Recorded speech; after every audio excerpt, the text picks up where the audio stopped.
Iron Law. Chapter 1.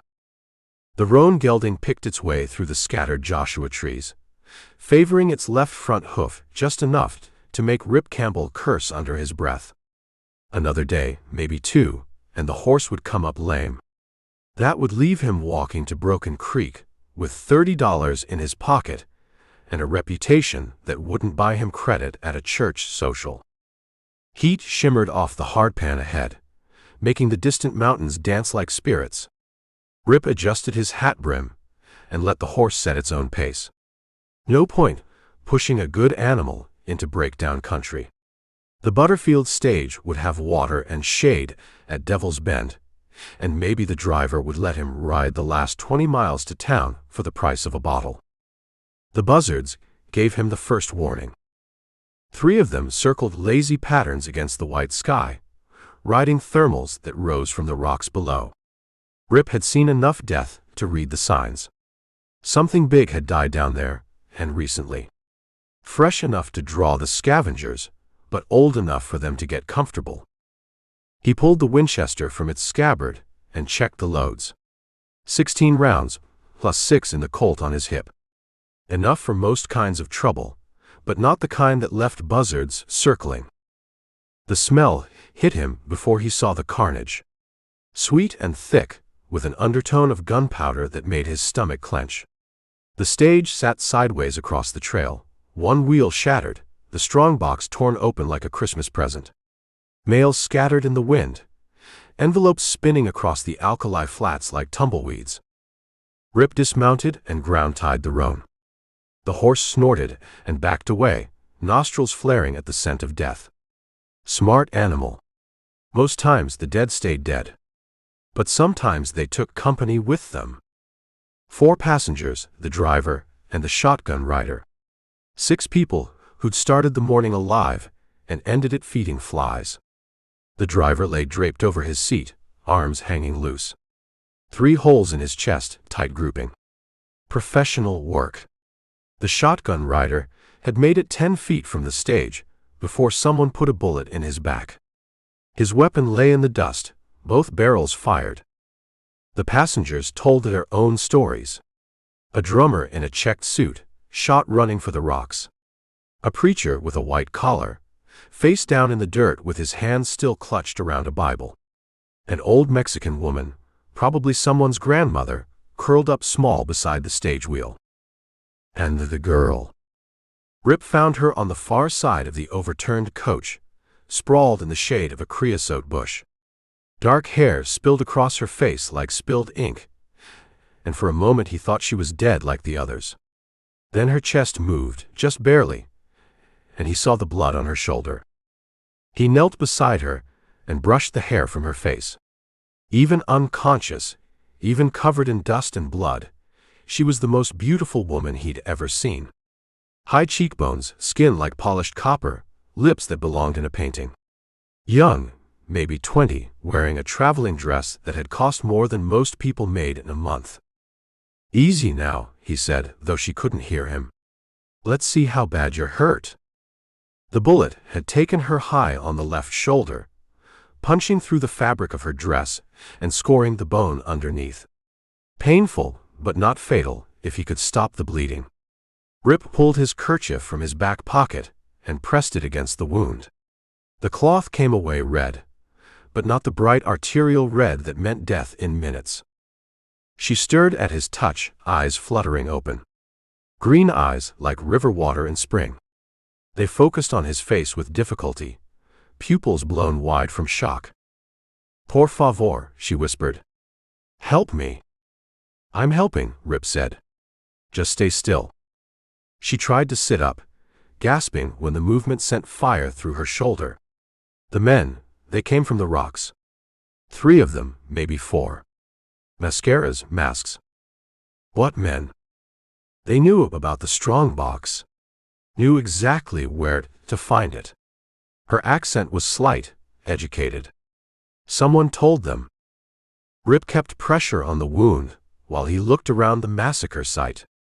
The attack had been planned, executed with military precision. The stage had been stopped here, not by chance but by design. Devil's Bend was the perfect spot for an ambush. High rocks on both sides, no cover for the passengers, nowhere to run. They took the money, she said. From the bank in Tucson. $30,000. What's your name? Elena. Elena Vasquez. She closed her eyes, fighting waves of pain. I was going to be married.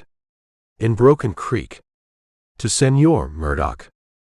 Clayton Murdoch. Rip had heard the name in every saloon between here and El Paso. The man who owned half of Arizona territory and most of the politicians. Rich enough to buy and sell small towns, powerful enough to make them stay bought. He's expecting you. See. Today. The stage was supposed to arrive at noon. She opened her eyes again, focusing on him with effort. Who are you? Rip Campbell. You're not one of them. The killers. No. Then why are you here? Just riding through. Saw the buzzards. Elena tried to smile, but it came out as a grimace. Lucky for me. Rip wasn't sure about that. Luck had a way of running out when you needed it most. He'd learned that lesson too many times to count. The sound of horses made him look up. Dust cloud on the horizon, coming fast. A lot of horses, moving with purpose. Either a cavalry patrol or a posse, and this far from the fort, it was probably the latter. Someone's coming, he said. Elena's eyes widened. The killers? I don't think so. Rip stood and shaded his eyes with his hand. 8 riders, maybe 10.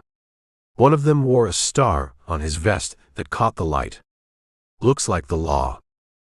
He should have mounted up and ridden out then. Should have left the girl and the corpses for the sheriff to find. Instead, he knelt back down beside Elena and adjusted the makeshift bandage on her shoulder. You're going to be all right, he said. Help's coming. The riders topped the rise and came down the slope at a controlled gallop. Sheriff's men, by the look of them. Hard men with hard eyes and guns worn loose in their holsters. The kind who shot first and held inquests later. The sheriff himself was a big man with a gray mustache and a badge that looked like it had been polished that morning. He pulled up 20 feet away and studied the scene with cop's eyes. Rip could see him adding up the evidence. Dead passengers, torn strongbox, drifter with blood on his hands kneeling over the only survivor. You want to step away from the lady, mister? Rip stood slowly, hands visible. She's been shot. Needs a doctor. I can see that. The sheriff's voice was flat, professional. Question is, who shot her? Not me. That's what they all say. The sheriff's hand rested on his gun butt. You got a name? Rip Campbell. Well, Rip Campbell, you want to tell me what you're doing at my crime scene? Riding through. Saw the buzzards. Aha. The sheriff looked at the blood on Rip's shirt, on his hands, on the kerchief he'd used to bandage Elena's wound. Convenient. I was trying to help her. Course you were. The sheriff nodded to his men. Jake, Tom, check the bodies. See if any of them are still breathing. 2 deputies dismounted and began moving among the corpses. Professional, thorough, taking their time. The kind of men who'd done this before. Sheriff, Elena said, her voice weak but clear. This man, he saved my life. That's nice, miss. We'll sort it all out back in town. The sheriff's eyes never left Rip's face. You carrying any weapons, Campbell? Rifle and a sidearm. Jake, relieve Mr. Campbell of his arsenal. The deputy was young, maybe 25, with nervous eyes and quick hands. He lifted the Colt from Rip's holster and took the Winchester from where it leaned against the overturned stage.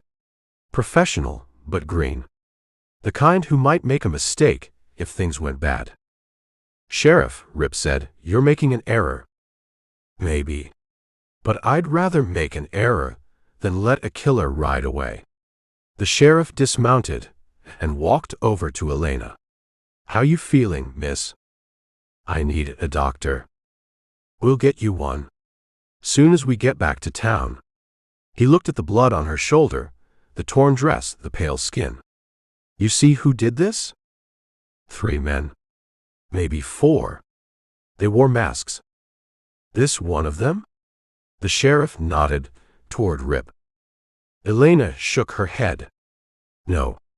He found me after. Helped me. Aha. The sheriff didn't sound convinced. Thing is, miss, you took a bullet to the head. Sometimes that scrambles things up. Makes you confused about what happened. I wasn't shot in the head. No, but you lost a lot of blood. Makes people see things that aren't there. Rip felt the noose tightening around his neck. Bad luck and bad timing, the story of his life. Sheriff, check the tracks. The killers rode south toward the border. Their trail's probably still. I'll decide what to check. The sheriff's voice cut like a blade. Right now, I got 6 dead people and 1 live suspect. Simple arithmetic. You're wrong. Maybe. But I've been wrong before, and the man I let go killed 3 more people in Tucson. The sheriff nodded to his men. Mount him up. We're going back to town. They put iron on his wrists and tied him to his saddle. Elena protested, but the sheriff was done listening. He had his suspect, and that was enough for government work. As they rode away from Devil's Bend, Rip looked back once at the massacre site. The buzzards had settled on the corpses, tearing at flesh with patient efficiency. By sunset, there would be nothing left but bones and questions. And somewhere to the south, 3 men were counting $30,000 and laughing about how easy it had been. Chapter 2. Burke, you thick-headed son of a bitch, you got the wrong man. Sheriff Dalton Burke ignored the insult from his prisoner and kept his eyes on the trail ahead. 20 years wearing a badge had taught him that guilty men always protested their innocence, and innocent men usually kept their mouths shut. This Campbell fellow hadn't stopped talking since they'd left Devil's Bend. I'm telling you, Sheriff, those killers had a 2-hour head start.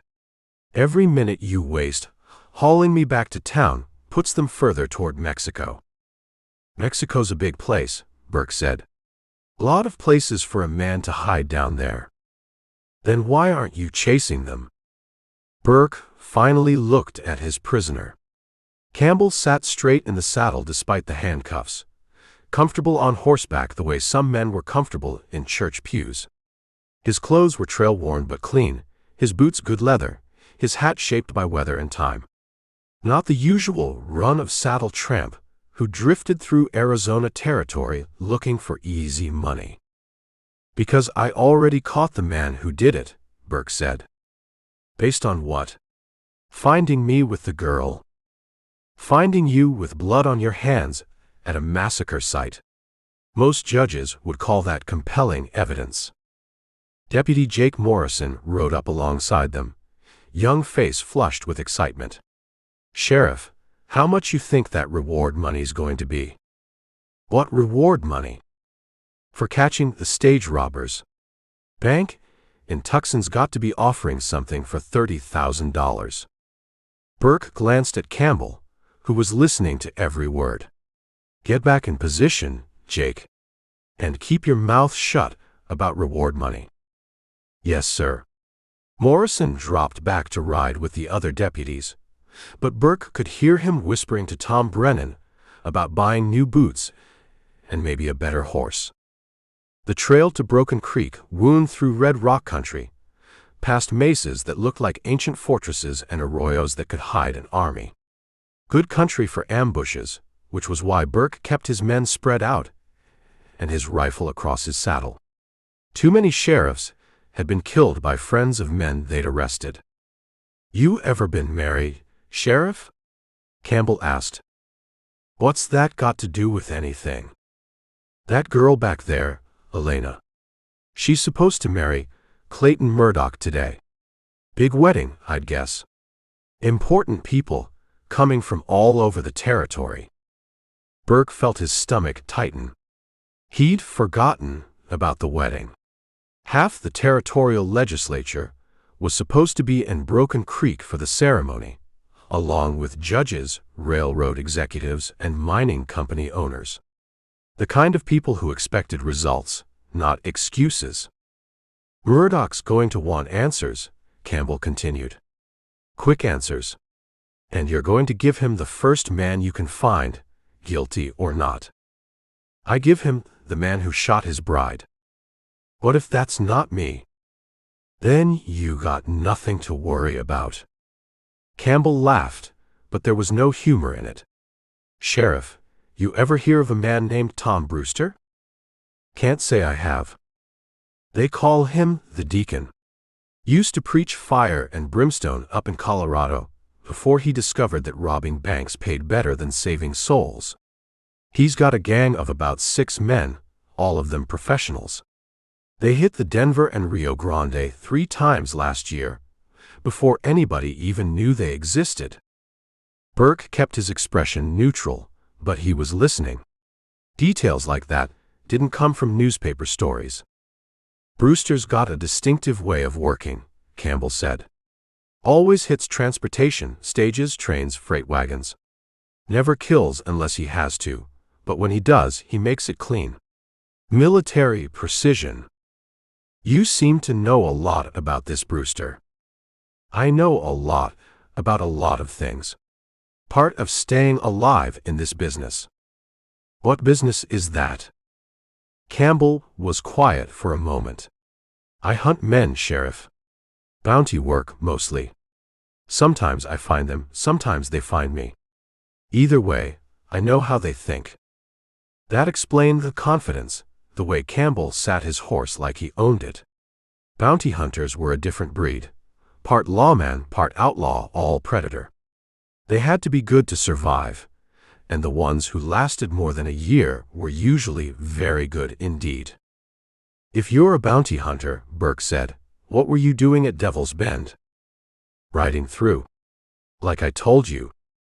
No warrants in your saddlebags? No wanted posters? Not this time. Burke didn't believe him, but it didn't matter.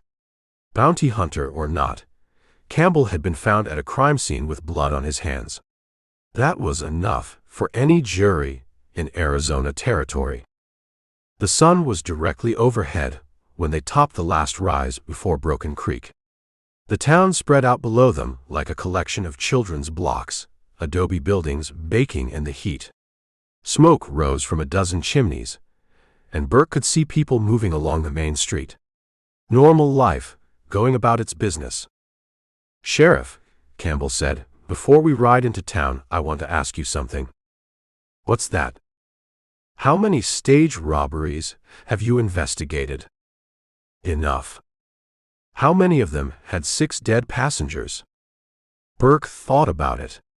Most robbers wanted money, not corpses. Dead passengers brought federal marshals and territorial rangers, the kind of heat that made life complicated. Most robbers don't kill unless they have to, Campbell said, reading his thoughts. But these men killed everybody. Even the old Mexican woman, who couldn't have identified them if her life depended on it. That tell you anything? Maybe they panicked. Or maybe they wanted to make sure there were no witnesses. Professional killers, not desperate men making bad choices. Burke could see the logic, but logic didn't change facts. You're still the man I found at the scene. I'm the man who found the scene. There's a difference. Not to Clayton Murdoch.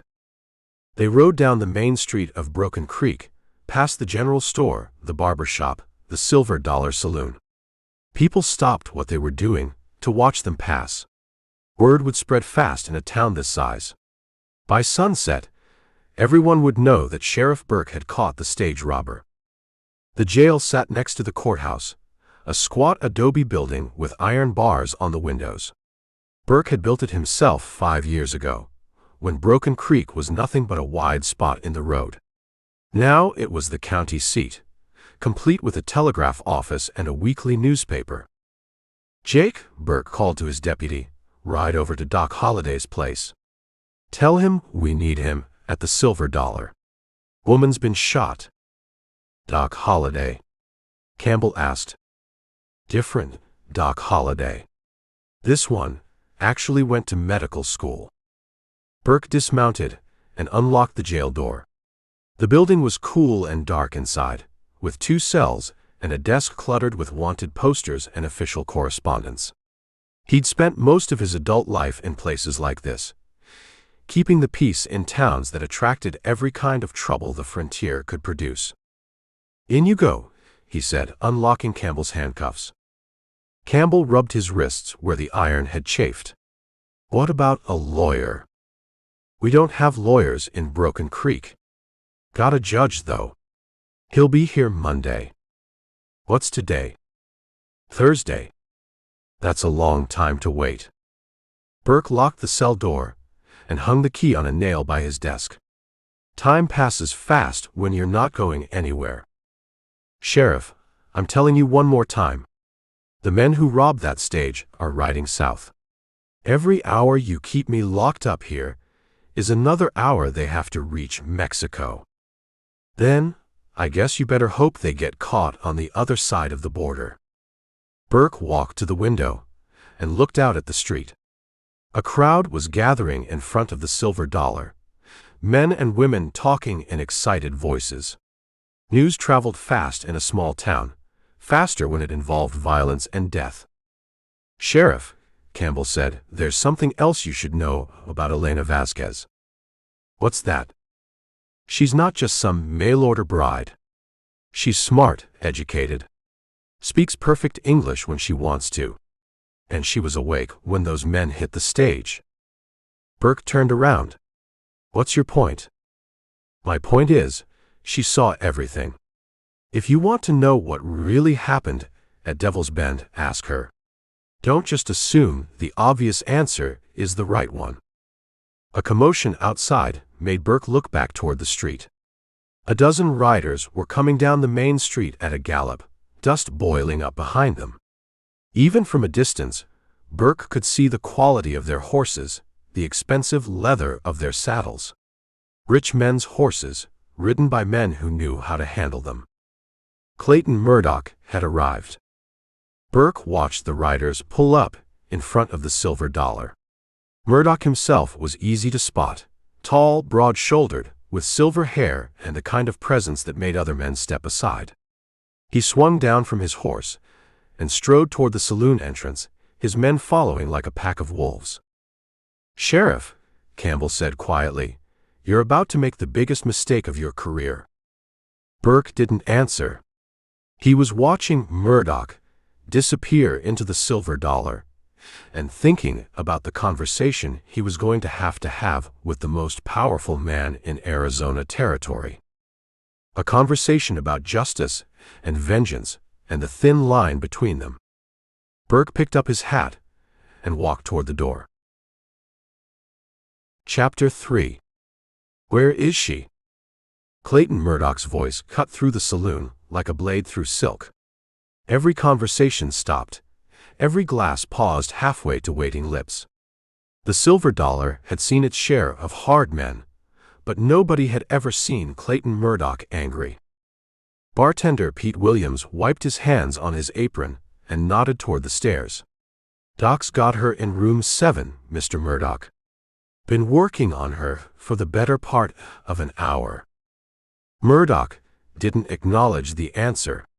He was already moving toward the stairs, his boots loud on the wooden floor. Behind him, his foreman Jake Hollis and 5 other men spread out through the saloon. They didn't draw their weapons, but their hands rested easy on their gun butts. "You boys want a drink?" Pete asked, trying to keep his voice steady. "We'll wait," Hollis said. He was a lean man with pale eyes and scars on his knuckles. The kind of man who'd learned violence early and practiced it regular. How bad is she hurt? Doc ain't said nothing yet. But she was talking when they brought her in. That's got to be a good sign.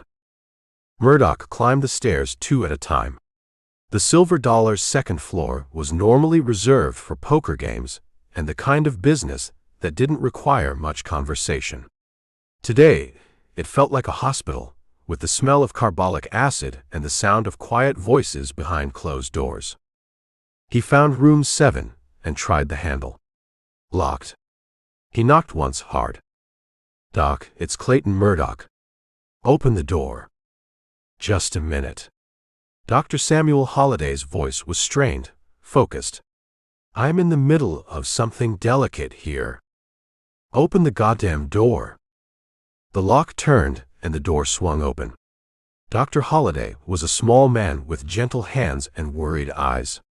His shirt was stained with blood, and sweat beaded on his forehead despite the cool air in the room. How is she? Murdoch asked. Alive. The bullet went through the shoulder, missed the major vessels. She's lost some blood, but she'll recover. Murdoch pushed past the doctor and saw Elena lying on the narrow bed. Her dark hair was spread across the pillow, and her face was pale but peaceful. Someone had cleaned the dust and blood from her skin, and she looked younger than her 20 years. Elena, he said softly. Her eyes opened, focusing on his face with difficulty. Clayton. I'm here. I was so frightened. The men, they came from nowhere. Murdoch knelt beside the bed and took her hand. It was cold, delicate, like holding a bird. Tell me what happened. 3 men, maybe 4. They wore masks, bandanas over their faces. They knew exactly where to find the strongbox, exactly how much money was inside. Someone told them. See.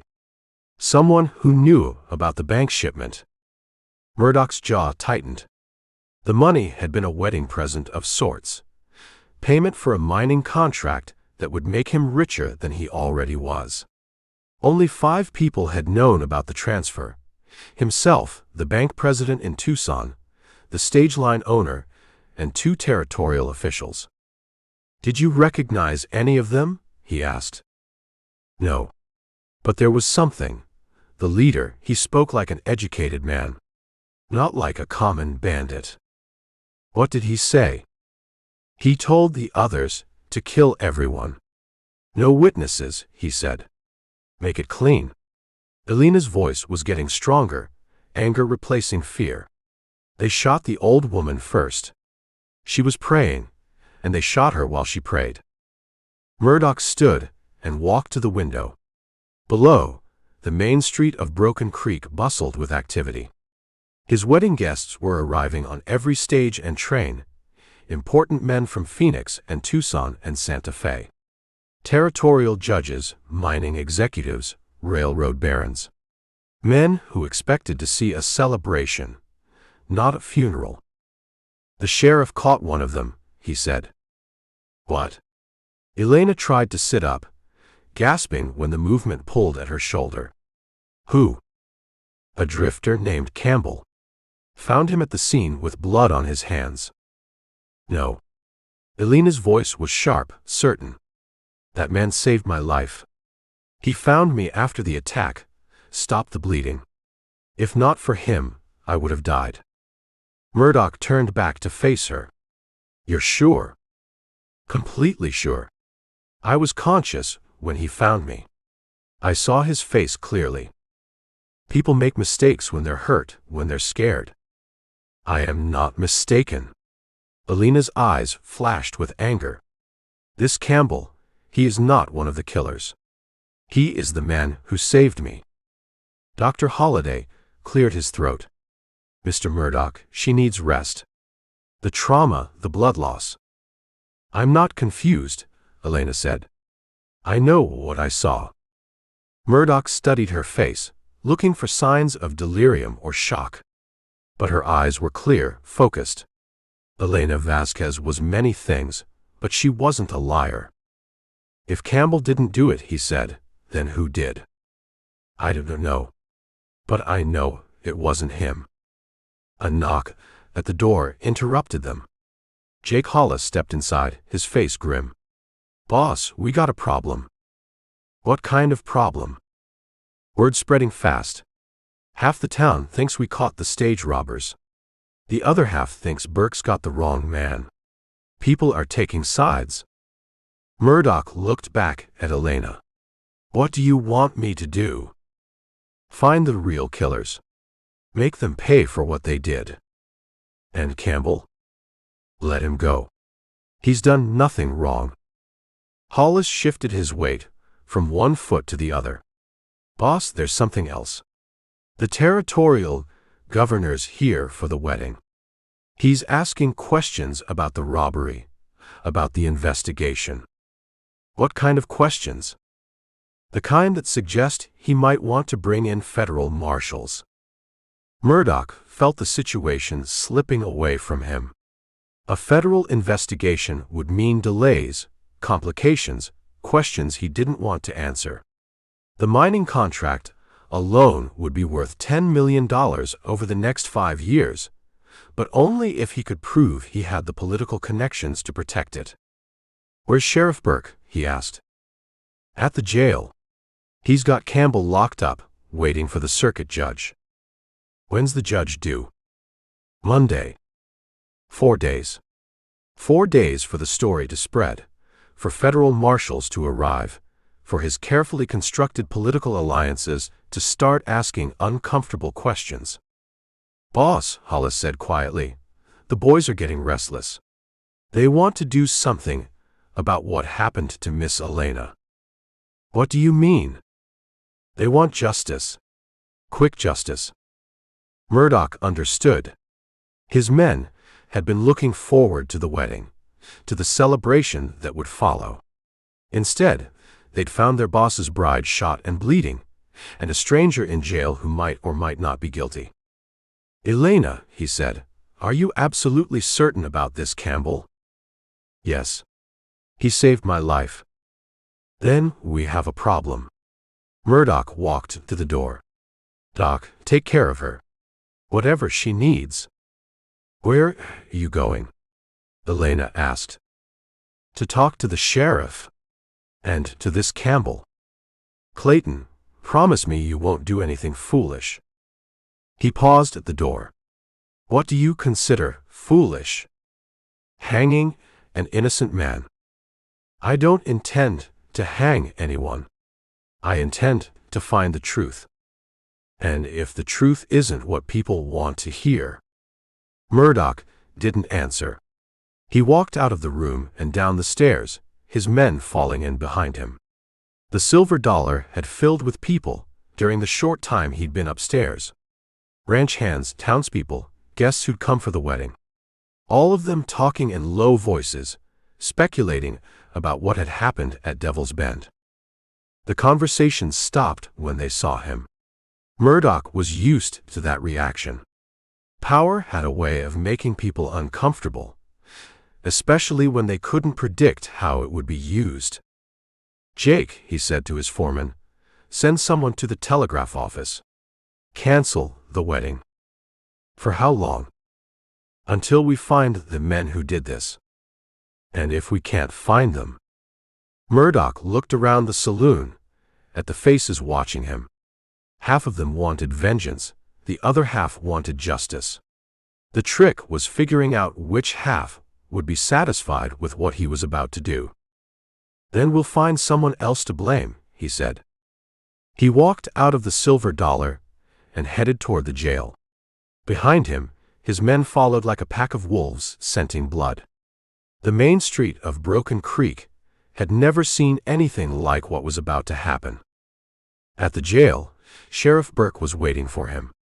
The lawman stood in the doorway, his hand resting on his gun butt, watching Murdoch approach with wary eyes. "Mr. Murdoch," Burke said, "I'm sorry about what happened to your bride." "How sorry?" "Sorry enough to make sure the man who shot her pays for it." "What if you have the wrong man?" Burke's expression didn't change. "Then I guess we'll find out at the trial. There's not going to be a trial. Burke's hand moved closer to his gun. I'm not sure I understand. You understand perfectly. Murdoch stopped 10 feet from the jail door. The question is, what are you going to do about it? Burke looked past Murdoch at the men spreading out behind him. Professional killers, every one of them. Men who'd learned their trade in range wars and cattle disputes, who settled arguments with lead and steel. I'm going to do my job, Burke said.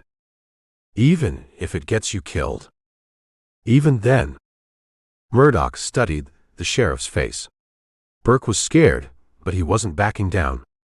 That was either admirable or stupid, depending on your point of view. Sheriff, Murdoch said, I want to talk to your prisoner.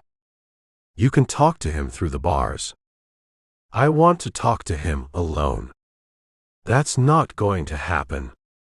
Then we have a problem. Burke's hand closed around his gun butt. Mr. Murdoch, I respect what you've done for this territory. But I won't let you take the law into your own hands. The law. Murdoch laughed. Sheriff, I am the law in this territory. I own the judges, the politicians, the railroad. I own everything that matters. You don't own me. No, Murdoch said. But I can buy you. Or I can bury you. Your choice. Burke drew his gun. Chapter 4. Easy, Sheriff. Jake Hollis spoke quietly, but his voice carried enough authority to make Burke hesitate.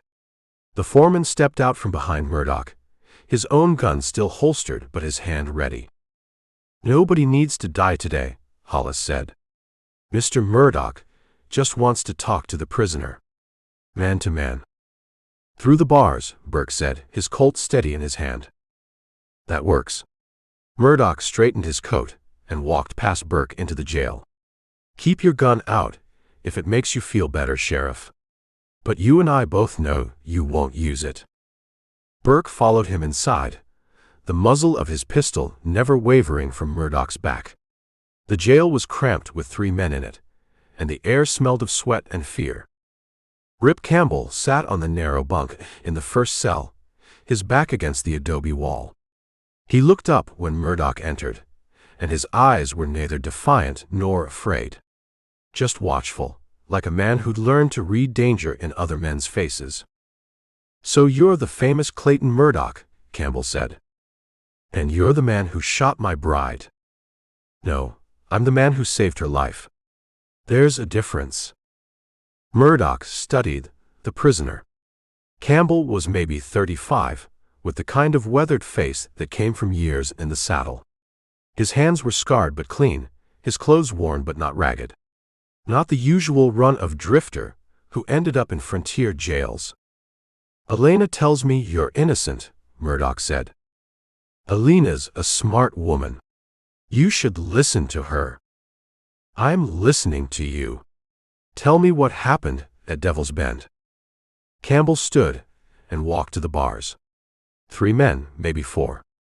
They hit the stage around 10 this morning. Killed everyone except your bride. Professional job, military precision. They knew exactly where to find the strong box and how much money was inside. Someone told them. That's what I figure. The question is who? Murdoch glanced at Burke, who was still holding his gun, but listening to every word. What makes you so sure it was 3 men? Tracks. I studied them before your sheriff decided I was guilty. 3 different horses, 3 different boot prints. One of them was riding a Mustang with a thrown shoe. Another had a mount that favored its left front leg. You can tell all that from tracks? I can tell a lot of things from tracks. It's how I make my living. What living is that? Campbell was quiet for a moment. I hunt men, Mr. Murdoch. Wanted men. Men who've done things that other men can't forgive. Bounty hunting. Among other things. Burke stepped forward. You got any warrants with you? Any wanted posters? Not this time. I was just passing through. Convenient, Burke said. Not really. If I'd kept writing, your bride would be dead and you'd still be looking for the men who killed her. Murdoch walked closer to the bars. What do you want? I want to get out of this cell and track down the men who robbed that stage, before they cross into Mexico and disappear forever. Why should I believe you? Because your bride is alive. Because if I'd wanted to kill her, she'd be dead. Because I'm the only man in this territory who knows how to read sign well enough to follow a 3-day-old trail. Sheriff Burke can track. Campbell looked at Burke with something like pity. Sheriff Burke can follow a road. He can track cattle and maybe a drunk Indian. But he can't track professional killers across 200 miles of desert. And you can? I've done it before. Murdoch turned to Burke. What do you think, Sheriff? I think he's a smooth talker who's trying to save his own neck. Maybe. But what if he's telling the truth? Then we'll find out at his trial. There's not going to be a trial. Burke's gun came up again. Mr. Murdoch, I'm not going to let you lynch this man. I'm not planning to lynch anyone. Murdoch walked to the window and looked out at the street. But the people of this town might have different ideas. A crowd was gathering outside the jail. 30 or 40 men, ranch hands, and townspeople, talking in low voices and glancing at the building. Some of them carried ropes. You see that, Sheriff? Murdoch asked. Those men rode with me for years. They've eaten at my table, worked my cattle, fought my battles. And right now, they want justice for what happened to Elena. Justice or vengeance?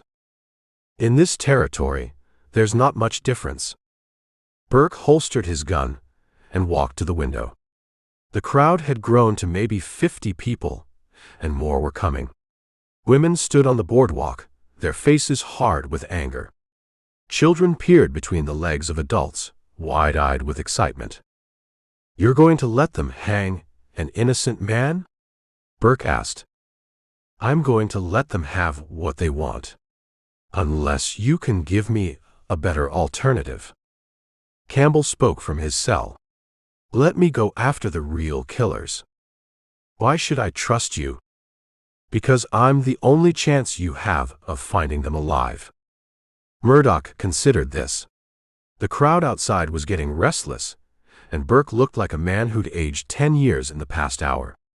The sheriff was brave, but he was also realistic. He couldn't hold off 50 angry men with one gun and a badge. What do you need? Murdoch asked. My guns, my horse, and a 2-hour head start. And if you don't come back, then you'll know I was guilty all along. Burke laughed bitterly. And if you do come back with 3 dead men, how do we know they're the right 3 dead men? Because I'll bring back your money. All $30,000. The money's probably spent by now. Not if I catch them before they reach Mexico. Murdoch walked back to the cell. What makes you so sure you can find them? Because I know who they are. What?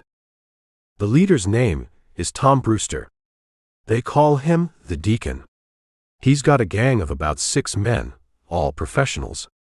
They've been hitting transportation targets from Colorado to New Mexico. Burke frowned. How do you know all this?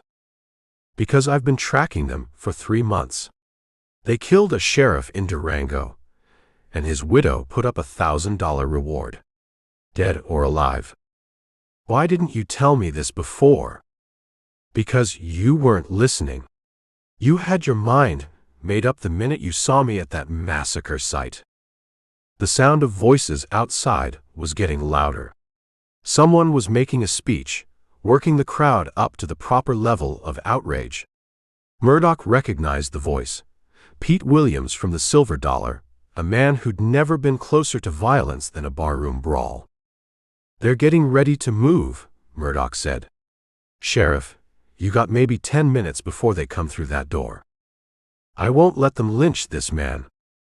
Then you better come up with a better plan. Campbell gripped the bars. Mr. Murdoch, I'm telling you the truth. Let me go after Brewster and his men. I'll bring them back, and I'll bring back your money. And if you don't, then you can hang me with a clear conscience. Murdoch studied Campbell's face. The man was either telling the truth, or he was the best liar in Arizona territory. But the crowd outside was real, and their anger was real, and Burke couldn't hold them off much longer. Sheriff, Murdoch said, what's it going to be? Burke looked at the crowd, at Campbell, at the keys hanging on the nail by his desk. I can't let him go. He's my prisoner. Then you'd better be ready to die protecting him. I am. Murdoch nodded with something like respect. I believe you are. But what about your deputies? What about the people in this town? You ready to let them die too? Burke didn't answer.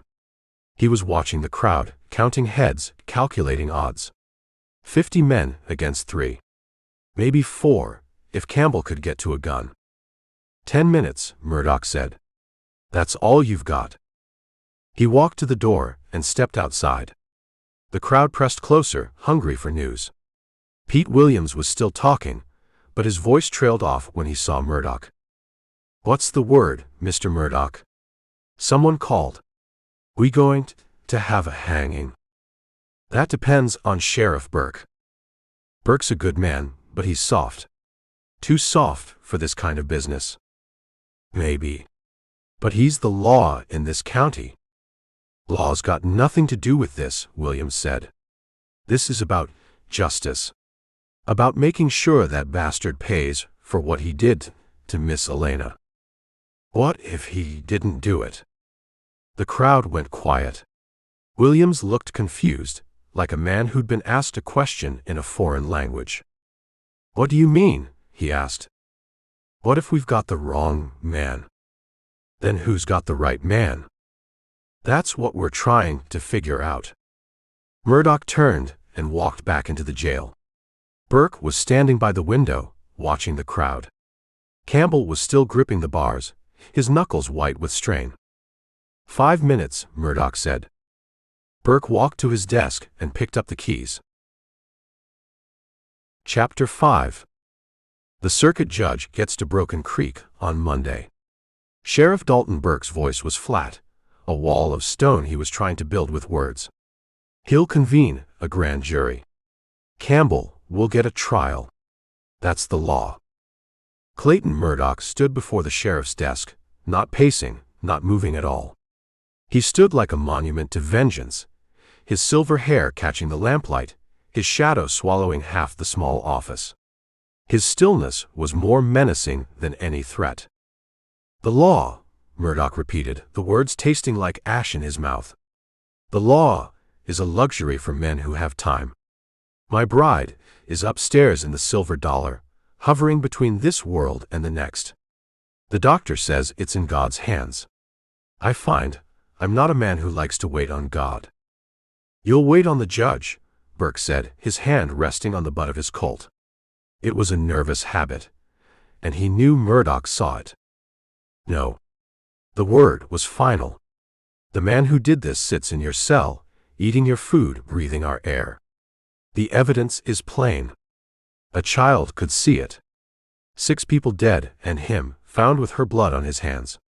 There's no need for a jury. The verdict is in. From the first cell, Rip Campbell lay on the cot, his hands behind his head. He watched the 2 men, a spectator at his own sentencing. He'd said his piece. He told them about the tracks, about the 3 riders heading south. It had fallen on deaf ears. Burke heard only the procedures of the law, and Murdoch heard only the roaring in his own head. The door to the office opened, and Dr. Holliday stepped in, looking a decade older than he had an hour ago. He held a half-empty bottle of whiskey. Any change, Doc? Burke asked, his voice tight with a hope he didn't feel. Holliday shook his head, avoiding Murdoch's gaze. She's resting. That's all I can say. The fever's high. I've done all I can. It's a matter of her own strength now. He looked at Murdoch, his expression a mix of pity and fear. I'm sorry, Clayton. Truly. Murdoch gave a curt nod, dismissing the doctor and his apologies.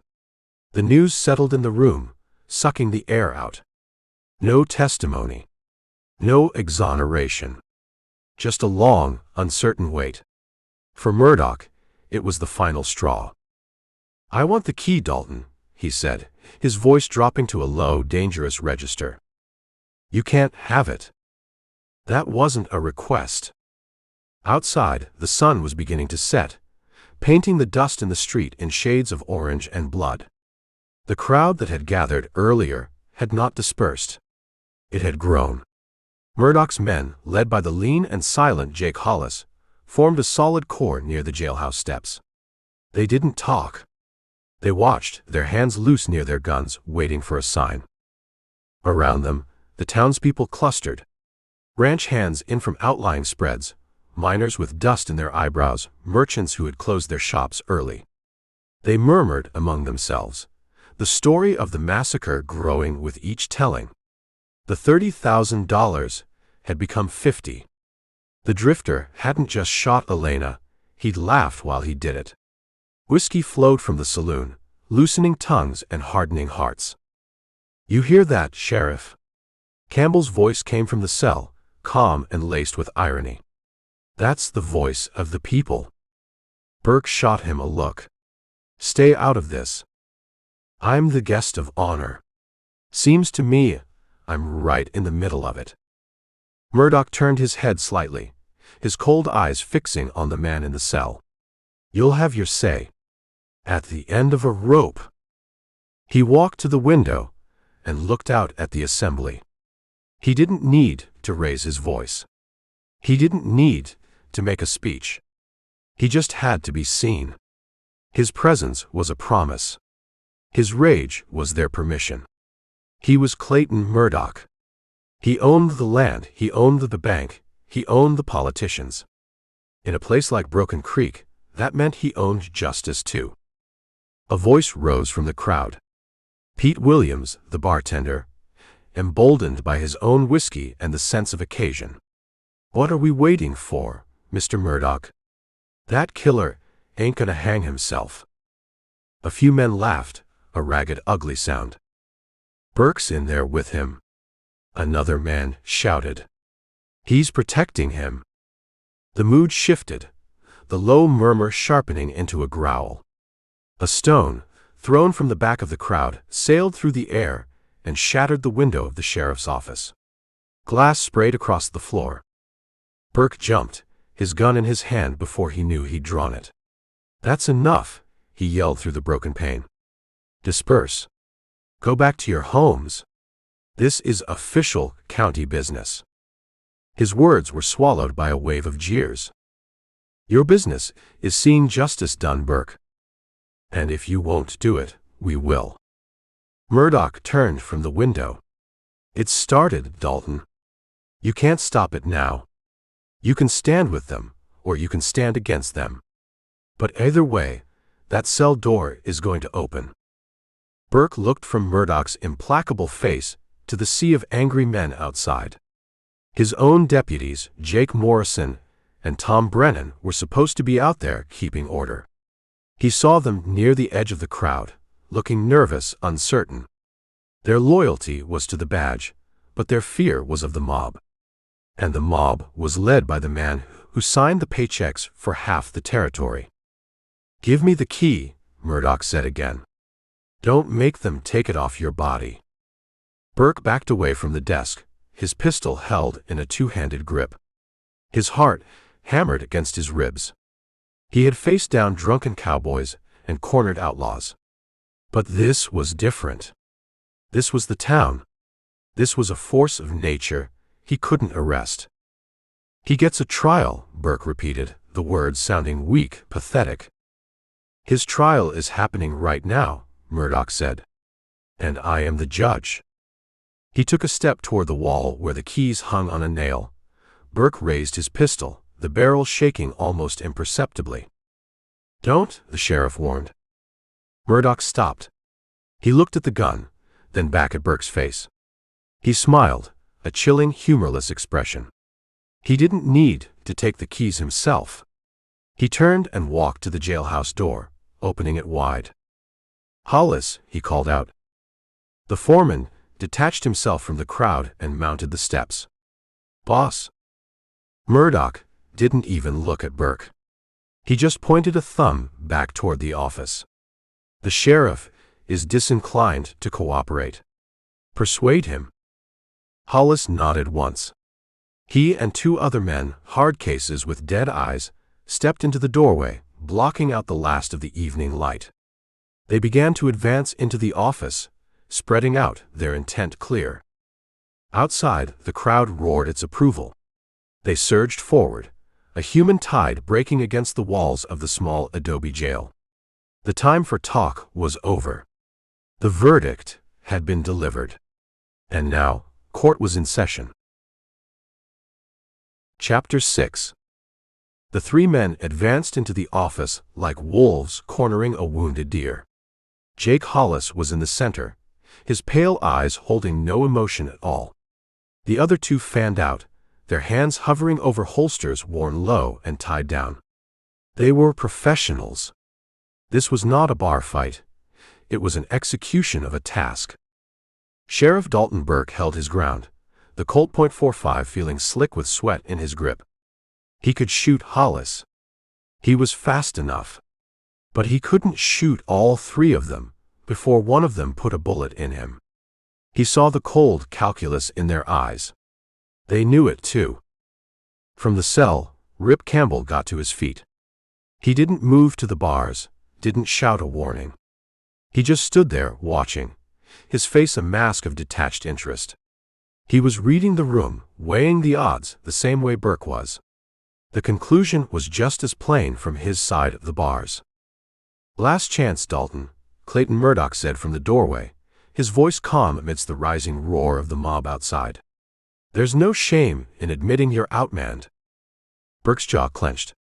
The shame was burning in his gut like acid. He was the law.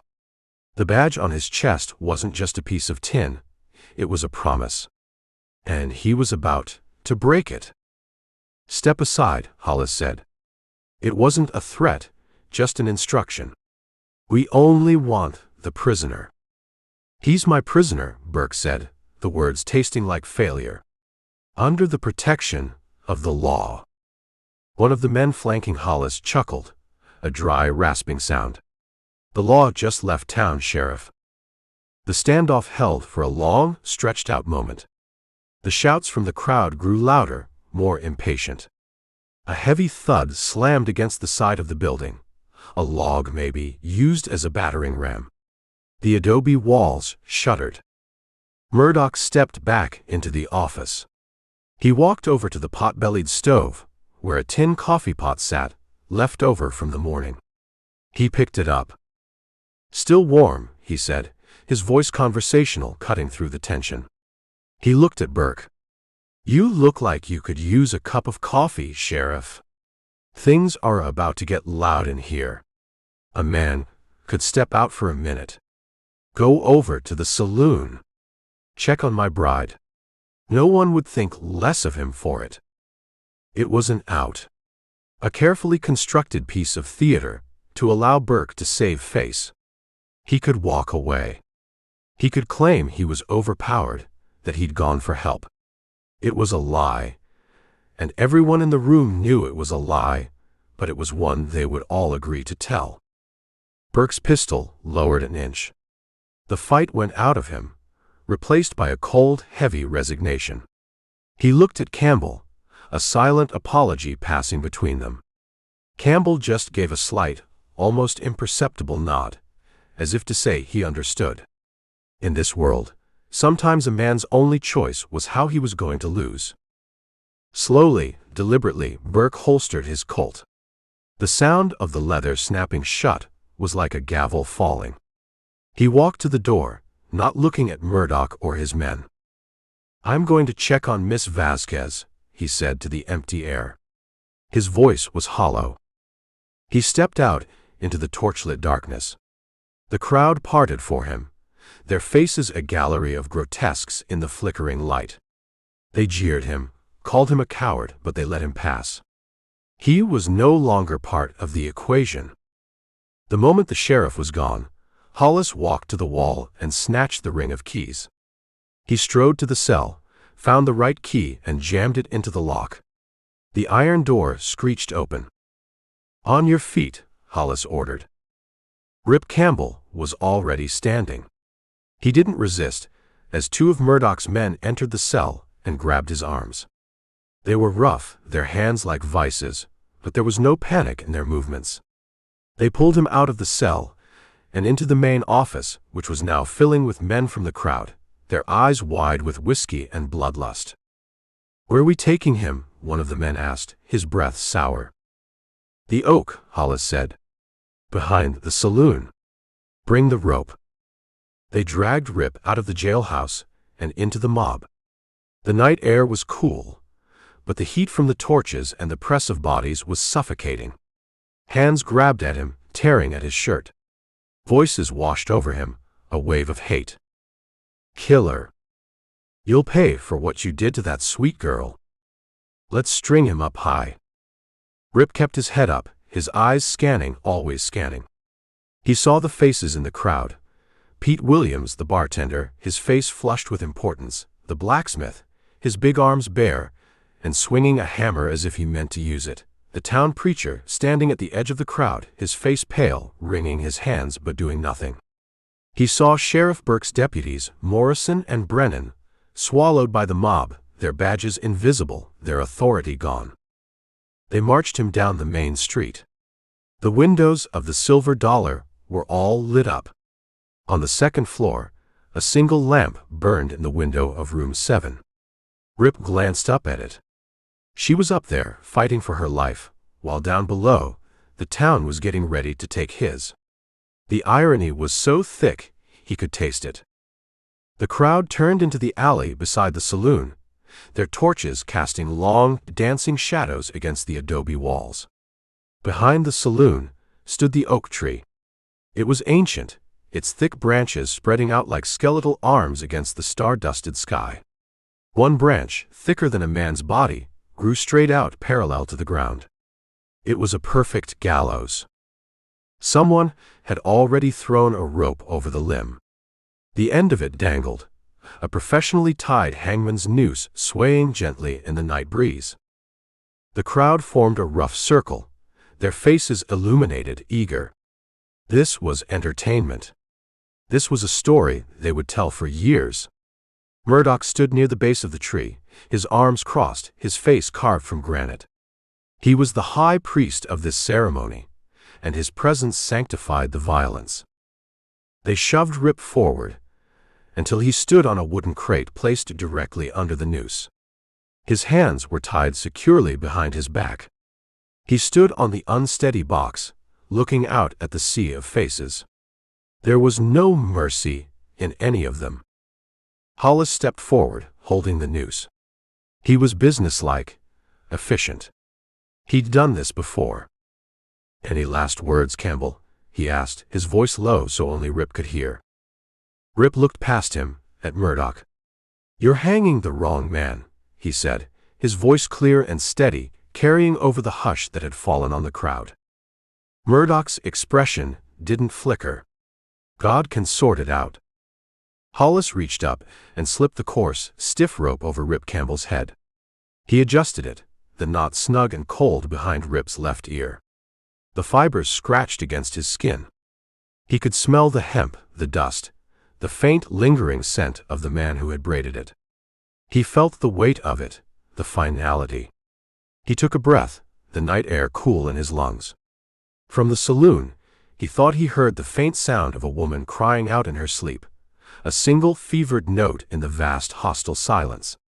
The crate beneath his feet shifted, and for a half-second he felt himself begin to fall. Chapter 7. "Kick the damn crate, Hollis," a voice slurred from the crowd. "Let's see him dance." The crate under Rip Campbell's feet wobbled again. The rope bit into the flesh of his neck, a coarse and final promise.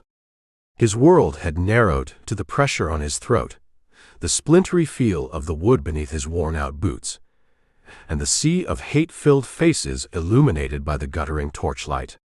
He was out of words, out of options. Almost. His eyes, which had been scanning the mob with a predator's detached calm, settled on one man. He was young, no more than 20, with the peach fuzz on his cheeks, still fighting a losing battle. A ranch hand from one of Murdoch's outfits, standing too close to the proceedings, his eyes wide with a gruesome fascination. He was caught up in the spectacle, his mouth slightly agape, his attention fixed on the noose. And tucked into the front of his belt, its butt facing forward for a cross-draw, was a Colt Peacemaker. The hammer was down, but the leather of the holster was soft and worn.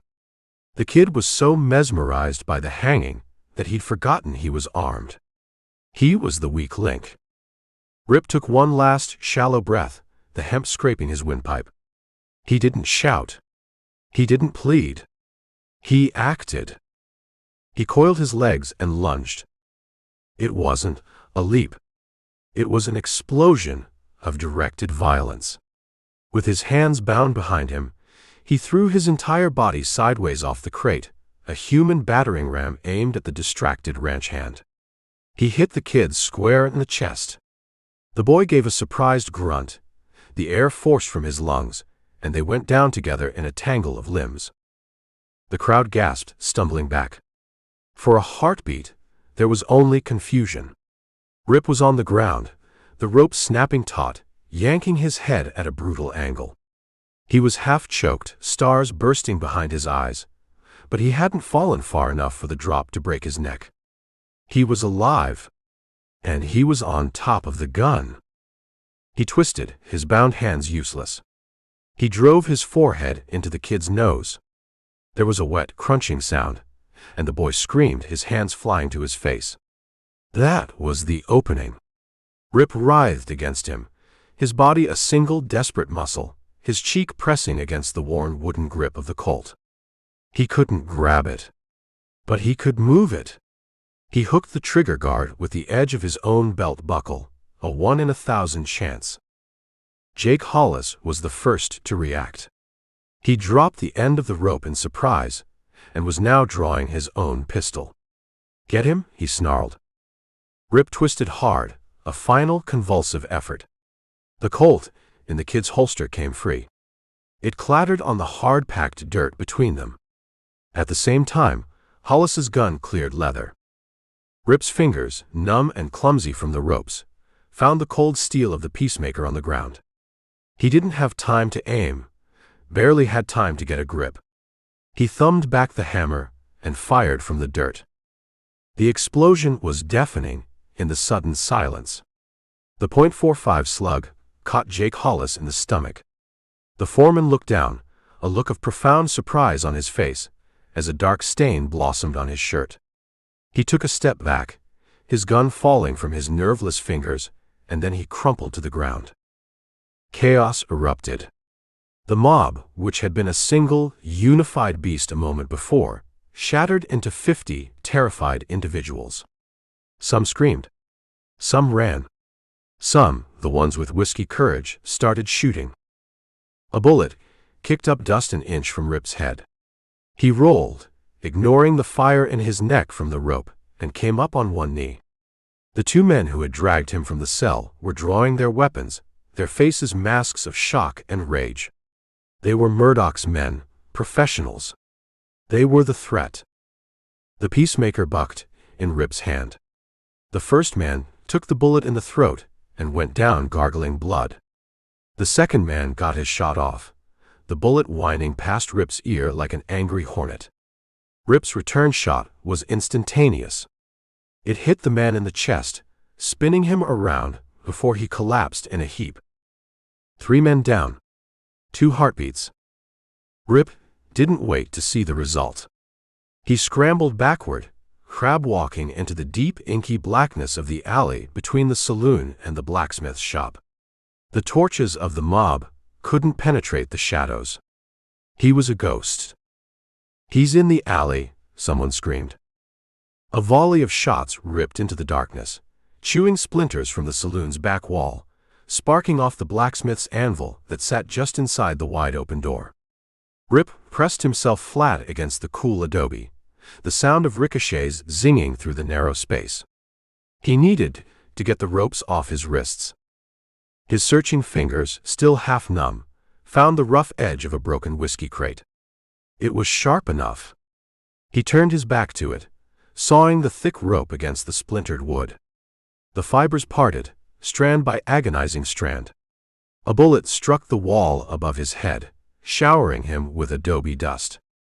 He kept sawing, his breath coming in ragged gasps, his muscles screaming. The rope gave. His hands were free. He flexed his fingers, trying to work feeling back into them. He still had the Colt, 4 shots left. It wasn't enough. He needed a horse. He peered from the edge of the alley. The mob was a disorganized mess, some men trying to reload, others taking cover, Murdoch shouting orders that no one was listening to. This was his chance. The livery stable was at the end of the block, 50 yards of open, moonlit ground away. He broke from cover. There he goes. He ran, head down, legs pumping. He was a fleeting shadow against the moon-drenched dirt. 2 shots followed him, then 3 more. He didn't look back. He heard a bullet snap past his face, felt the wind of its passage. He poured on speed, his long legs eating up the ground. The big double doors of the livery were right ahead. He hit them with his shoulder and burst through into the warm, hay-scented darkness. The horses panicked, snorting and kicking at their stalls. Rip ignored them. He needed a saddle. He saw one slung over a railing, a heavy stock saddle belonging to some rancher. He grabbed it, grunting at the weight, and ran toward the nearest stall. The horse inside was a big bay, its eyes rolling in terror. "Easy, boy, easy," Rip whispered, his voice a low rasp. There was no time for gentling. He threw the saddle blanket on, then swung the heavy saddle onto the horse's back. The bay shied, bumping against the side of the stall. Rip held on, fumbling under the horse's belly for the cinch strap. His fingers were still clumsy, and the leather was stiff. Outside, he could hear them coming. Murdoch had gotten them organized. They were spreading out, covering the street. "He's in the livery. Surround it." Rip finally caught the cinch ring, pulling the latigo tight with a savage jerk. The bay grunted. It wasn't perfect, but it would have to hold. He grabbed the bridle from the hook, sliding the cold bit into the horse's mouth, pulling the headstall over its ears. He swung the stall door open and led the horse out into the center of the stable. He shoved the colt into his waistband, grabbed a handful of mane, and swung himself up onto the horse's bare back, his boots finding the stirrups. He kicked the bay hard. The horse leaped forward, straight for the back wall of the stable. It was a stupid, desperate move. But they would be watching the front doors. The bay, panicked and powerful, crashed through the flimsy back wall of the stable in an explosion of splintering planks and flying dust. They landed in the back lot, the same open space he had just crossed. He wheeled the horse around, away from the town, and gave it its head. He leaned low over its neck, the wind whipping at his face, and galloped hard into the vast, forgiving darkness of the open desert. Chapter 8. Dawn broke gray and cold, leaching the color from the desert. 20 miles west of Broken Creek, Rip Campbell pulled the stolen bay to a halt. The horse stood with its head hanging, its sides heaving, lathered in sweat that had dried to a salty crust. It had run its heart out for him, but it was done. Another 5 miles, and it would drop. Rip swung down, his own body a symphony of aches. His neck was a raw, bruised ring of fire where the noose had bitten deep. Every muscle screamed from the fight and the desperate ride. He had a Colt with 4 rounds in the cylinder, no rifle, no food, and a canteen that was already half empty. He stood beside the spent horse and watched his back trail. For now, the horizon was empty. But it wouldn't stay that way. Back in Broken Creek, the sun rose on a town that looked like it had survived a war. The body of Jake Hollis lay in the dust behind the saloon, covered by a blanket that was already attracting flies. 2 other bodies, Murdoch's men, had been carried into the undertaker's office. A 4th man, the kid Rip had used as a shield, was having his shattered nose set by a grim-faced Dr. Holliday. Clayton Murdoch stood in the middle of the street, issuing orders with the cold precision of a general. The rage from the night before had burned down to something harder, something more dangerous: purpose. This was no longer about a mail-order bride or a stolen strongbox. This was about 3 of his men dead in his own town, and the man who'd killed them riding free. It was an insult to his name, a challenge to his power. "I want him alive," Murdoch said to the dozen men he had assembled. They were his best. Hard-bitten riders who knew every rock and ravine in the territory, who could track a lizard across bare stone.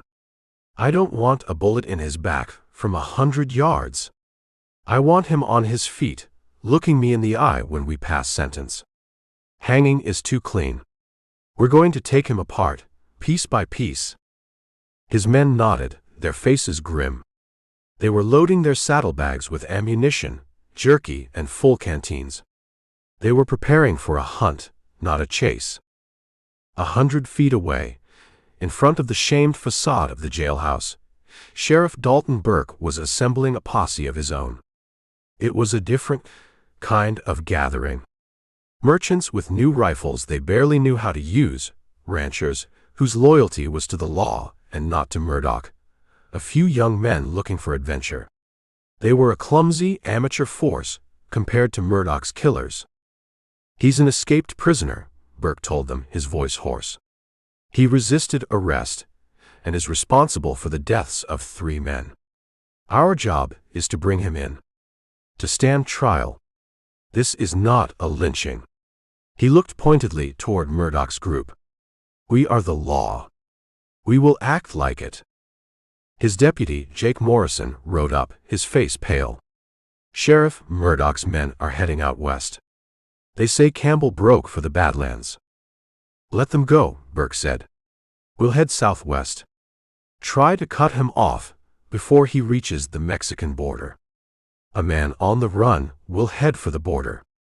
It's instinct." Burke was trying to salvage his authority, to prove he was still in charge. But he knew, and everyone there knew, that he was just reacting. He was a man chasing his own ghost. He swung into his saddle, the leather groaning under his weight. He felt the town's eyes on him, the mix of pity and contempt. He was the lawman who had let the prisoner escape and the mob run wild. Bringing Campbell back was the only way to reclaim his name. Out in the desert, Rip had climbed a small rise, a jumble of red rocks that gave him a view for miles. He lay on his belly, the stone cool against his shirt, and watched the east. First, he saw the dust. It wasn't one cloud, but 2, distinct and separate. The northern cloud was tight, focused, moving fast. That would be Murdoch's professionals. They knew what they were doing. The southern cloud was wider, more diffuse, slower. Burke's volunteers. A gaggle of amateurs who would get in each other's way. They were trying to pincer him, hurting him. Burke thought he was running for Mexico. Murdoch knew better. Murdoch knew a man like Campbell wouldn't run where he was expected to. He'd run where it was hardest, where survival was a weapon. Rip slid back down the rocks to the waiting horse. He gave the bay a final swallow of water from his canteen, a gesture of thanks. Then he slapped it hard on the rump. The horse, startled, trotted off, heading south. It would leave a trail for Burke's posse to follow, at least for a while. It might buy him an hour. He was on foot now. A man alone in a vast, hostile world, with 2 hunting parties behind him. He looked at the Colt in his hand. 4 bullets. He thought about the men he'd killed. Lawless and the others. It hadn't been a choice. It had been survival. But he knew Murdoch wouldn't see it that way.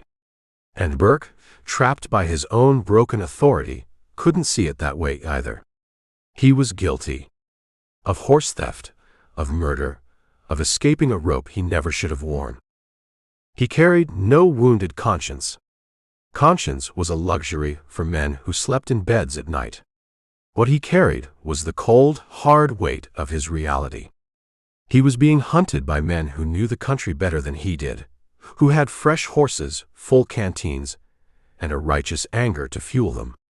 He had his wits, 4 bullets, and a thirst for a justice that seemed further away than the distant shimmering mountains. He turned his back on the rising sun and began to walk west, into the jagged, broken teeth of the badlands. The ground was alkali white and cracked, the heat already starting to rise. It was a place of canyons, hoodoos, and dead ends. A place designed to kill a man who made a wrong turn. But it was also a place a man could disappear. He pulled his hat brim low and walked toward the maze of stone and shadow, his footsteps the only sound in the enormous silence. The hunt was on. Chapter 9. By midday, the sun was a hammer, and the badlands were an anvil. Rip Campbell was no longer walking, he was rationing movement. Each step was a negotiation with the thirst that had turned his tongue into a dry piece of leather, and the hunger that was a hollow ache below his ribs. The badlands had swallowed him whole, a maze of sun-baked canyons and hoodoos that looked like melted cathedrals. The silence was absolute, broken only by the rasp of his own breathing and the scuttling of a lizard. He found the creek by luck. It wasn't much, just a sluggish trickle of brown water seeping through a crack in the earth, but it was life. He fell to his knees and drank, not from the stagnant pools, but from the wet sand he dug up beside them, sucking the filtered moisture from the grit. The water tasted of alkali and earth, but it was wet. He refilled his canteen, the water sloshing with a sound more beautiful than any music. This was where he would lay his first trap. He looked back the way he'd come. His tracks were clear in the dust, a straight line pointing right to this spot. They would find the creek, and they would know he had been here. He turned and began walking backward, placing his feet carefully in his own prints, erasing his arrival. When he reached the edge of the muddy water, he stepped in, still walking backward. The thick mud sucked at his boots. He waded into the center of the shallow stream, the water barely covering his ankles, and began to walk downstream, placing each foot carefully on submerged rocks to leave as little sign as possible. The water was warm, and the mud that seeped into his boots felt like grinding paste against his skin. He walked like that for a mile, a ghost moving through the water, the sun beating down on his head. 2 hours later, Murdoch's posse reached the same spot. The dozen riders pulled up, their horses blowing nervously. A man named Kane dismounted without a word. He was a wiry Apache half-breed who had ridden with Murdoch for 10 years, a man who could read the desert like a book. He knelt, his dark fingers hovering over the disturbed sand where Rip had drunk. "He was here," Kane said, his voice a low rumble. "Not long ago. The sand is still dark." "Which way did he go?" Murdoch asked, his eyes scanning the landscape. Kane's gaze swept the area. He saw the scuffed tracks leading away from the creek. He followed them for 10 paces, then stopped, frowning. He knelt again. He walked backward. To here. He pointed to the edge of the water. "He's in the creek." The men muttered amongst themselves. "Damn clever," one of them said. "Clever don't matter," Murdoch said, his voice cutting through the chatter. "It just wastes time. Kane, you and 2 men go downstream. The rest of you with me, upstream. He had to come out somewhere. Find it. They split up, their professionalism a stark contrast to the posse Rip had seen earlier. They moved with methodical purpose, sweeping the banks of the creek for a single broken branch, a single muddy boot print.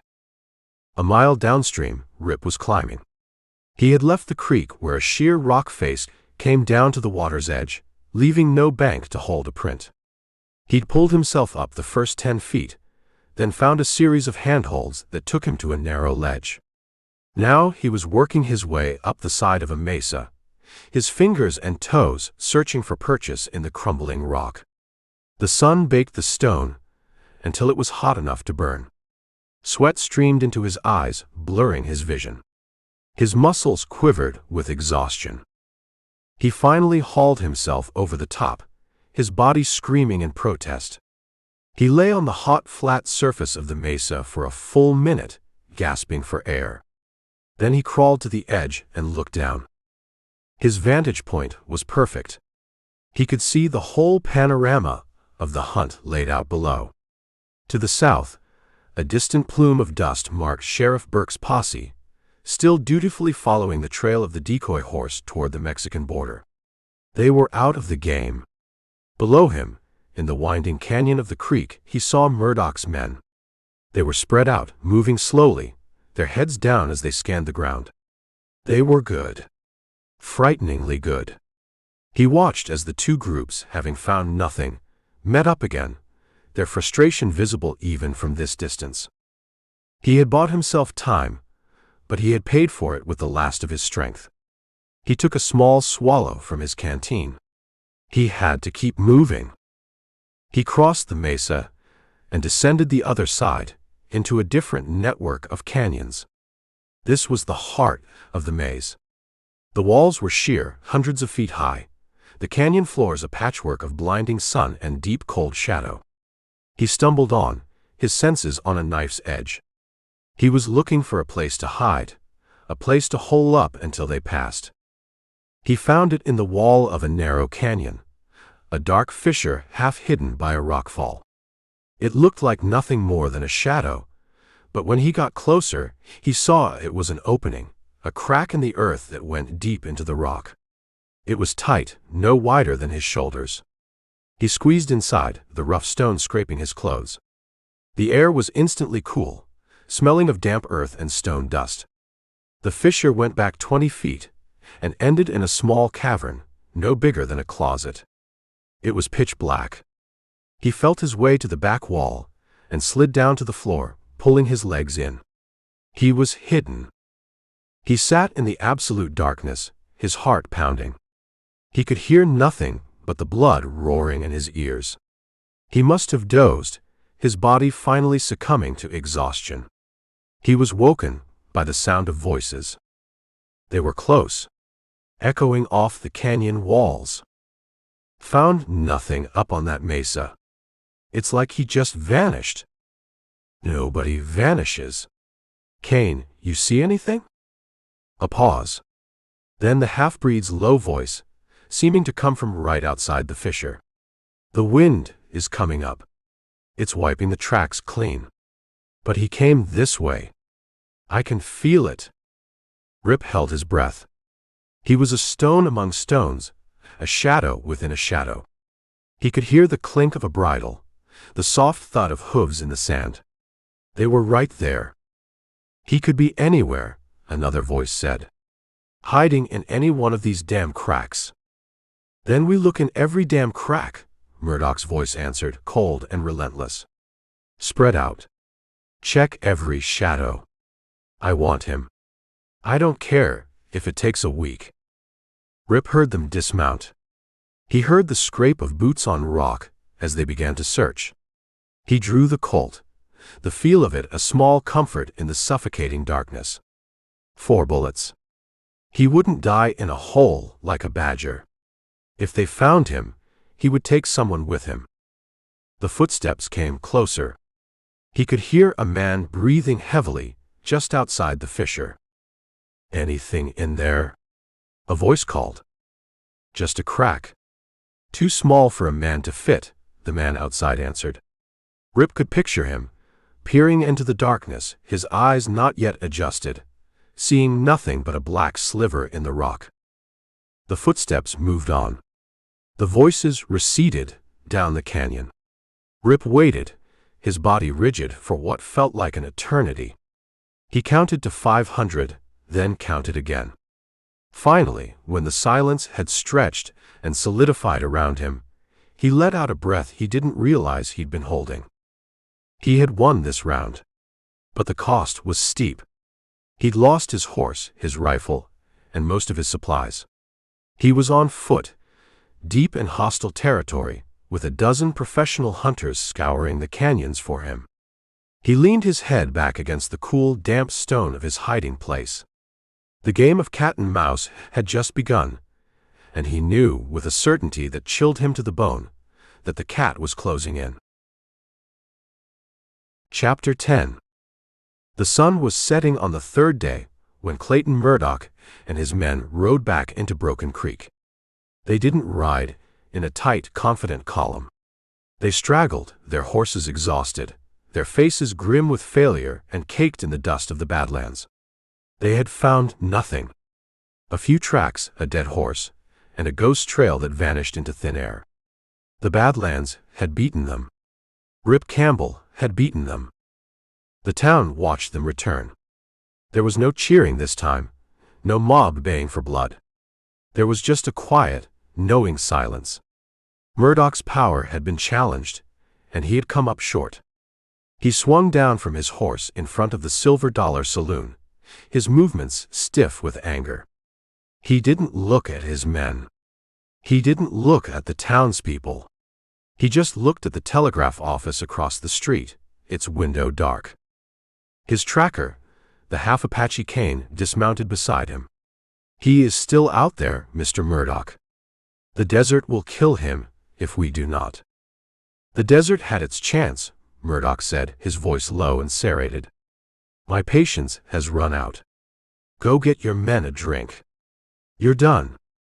Kane's face, normally a mask of stoicism, showed a flicker of surprise. "We can go out again at dawn." "No." Murdoch turned to face him, his eyes like chips of ice. "You're cowboys. You're good at what you do. But you're not what's needed now. This requires a different kind of artist."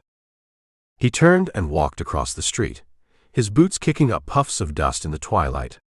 The telegraph operator, a nervous man named Miller with a green eyeshade and ink-stained fingers, saw him coming and jumped to his feet. "Mr. Murdoch, sir," he stammered as Murdoch pushed through the door. "We're closed for the—" "You're open," Murdoch said, cutting him off. He pulled a piece of paper and a pencil from Miller's desk. He wrote, his hand sure and swift.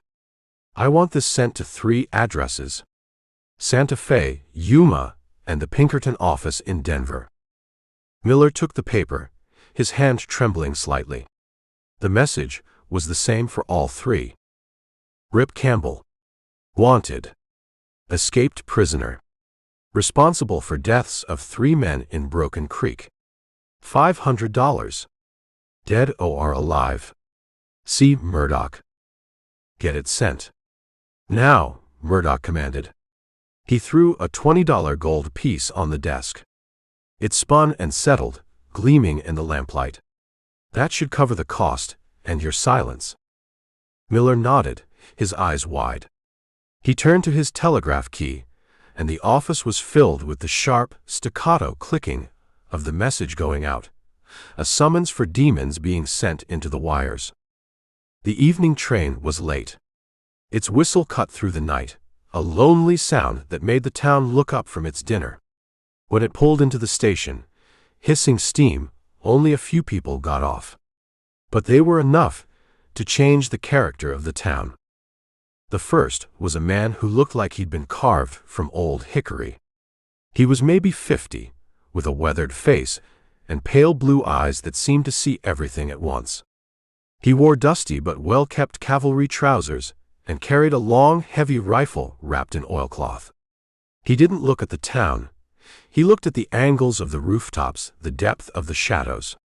He was a man who understood fields of fire. He was Danny Kowalski, late of the U.S. Cavalry, a scout who had survived the Apache Wars by being smarter and colder than his enemy. They called him Deadeye, but not because he was a fancy shooter. It was because his eyes looked like they belonged to a corpse. The second man to step off the train was almost invisible. He was small, slender, and moved with a liquid grace that was unsettling. His name was Miguel Santos, and he wore the simple clothes of a Mexican peasant, but his boots were fine Spanish leather, and the knife at his belt was silver inlaid. He didn't seem to look at anything, yet his head tilted, his nostrils flared, as if he were tasting the air, reading the story of the town in its scents and sounds. He was the man they sent for when the trail went cold, when the prey had vanished from the earth. It was said he had once tracked a man for 3 days across a solid rock mesa by the smell of the sweat on his hatband. The last to arrive were a pair. They stepped off the train together, 2 enormous men who had to duck their heads to get through the door. They were brothers, Karl and Heinrich Weiss, and they were nearly identical, broad-shouldered, with thick necks and flat, brutal faces. They wore long, dusty coats despite the heat, and moved with a heavy, deliberate tread. They didn't speak. They looked at the people on the platform with a flat, proprietary gaze, like butchers sizing up cattle. Tucked into their belts were an assortment of skinning knives, and hanging from their saddles, which they'd unloaded from the baggage car, were several small, greasy leather pouches that rattled when they walked. They did not collect ears. The 3 parties, unknown to each other, all asked the station master the same question. And they all got the same answer. They walked, separate but drawn by the same magnetic pull of money, toward the light spilling from the Silver Dollar Saloon. Murdoch was waiting for them at a back table, a fresh bottle of whiskey and 4 clean glasses in front of him. He watched them enter, one by one. He saw the way Kowalski scanned the room, the way Santos seemed to melt into the shadows near the wall, the way the Weiss brothers made the other patrons shrink away from them. He had cast his net, and these were the sharks he had caught. "Gentlemen," Murdoch said as they congregated near his table, "thank you for coming on such short notice. Please have a seat." Kowalski sat, placing his long rifle on the floor beside him. Santos remained standing in the shadows. The Weiss brothers took a table nearby, their presence a silent threat to anyone who might approach. "The telegram mentioned $500, Kowalski said, his voice a dry rasp. "No pleasantries." "500 for the man who brings him in," Murdoch confirmed. "His name is Rip Campbell. He's smart, he's a professional, and he's had a 3-day head start. He killed 3 of my men. Dead or alive." Karl Weiss grunted from the other table, his voice thick with a German accent. "Alive is preferable," Murdoch said. "I have questions for him. But I will not be sentimental, if that proves difficult. 500 is the price for the body, warm or cold." Santos spoke for the first time, his voice a soft whisper that was somehow more commanding than a shout. "What does the ground say?" Murdoch looked at him. "It says he's a ghost. He vanished in the badlands west of here. My best tracker lost him." Santos nodded slowly, a faint smile touching his lips. "No one is a ghost. Everyone leaves something behind. A broken stone. A bent blade of grass. A smell on the wind. I will find him."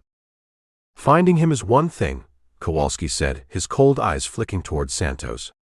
"Bringing him in is another. What's he armed with?" "A Colt last we saw," Murdoch said.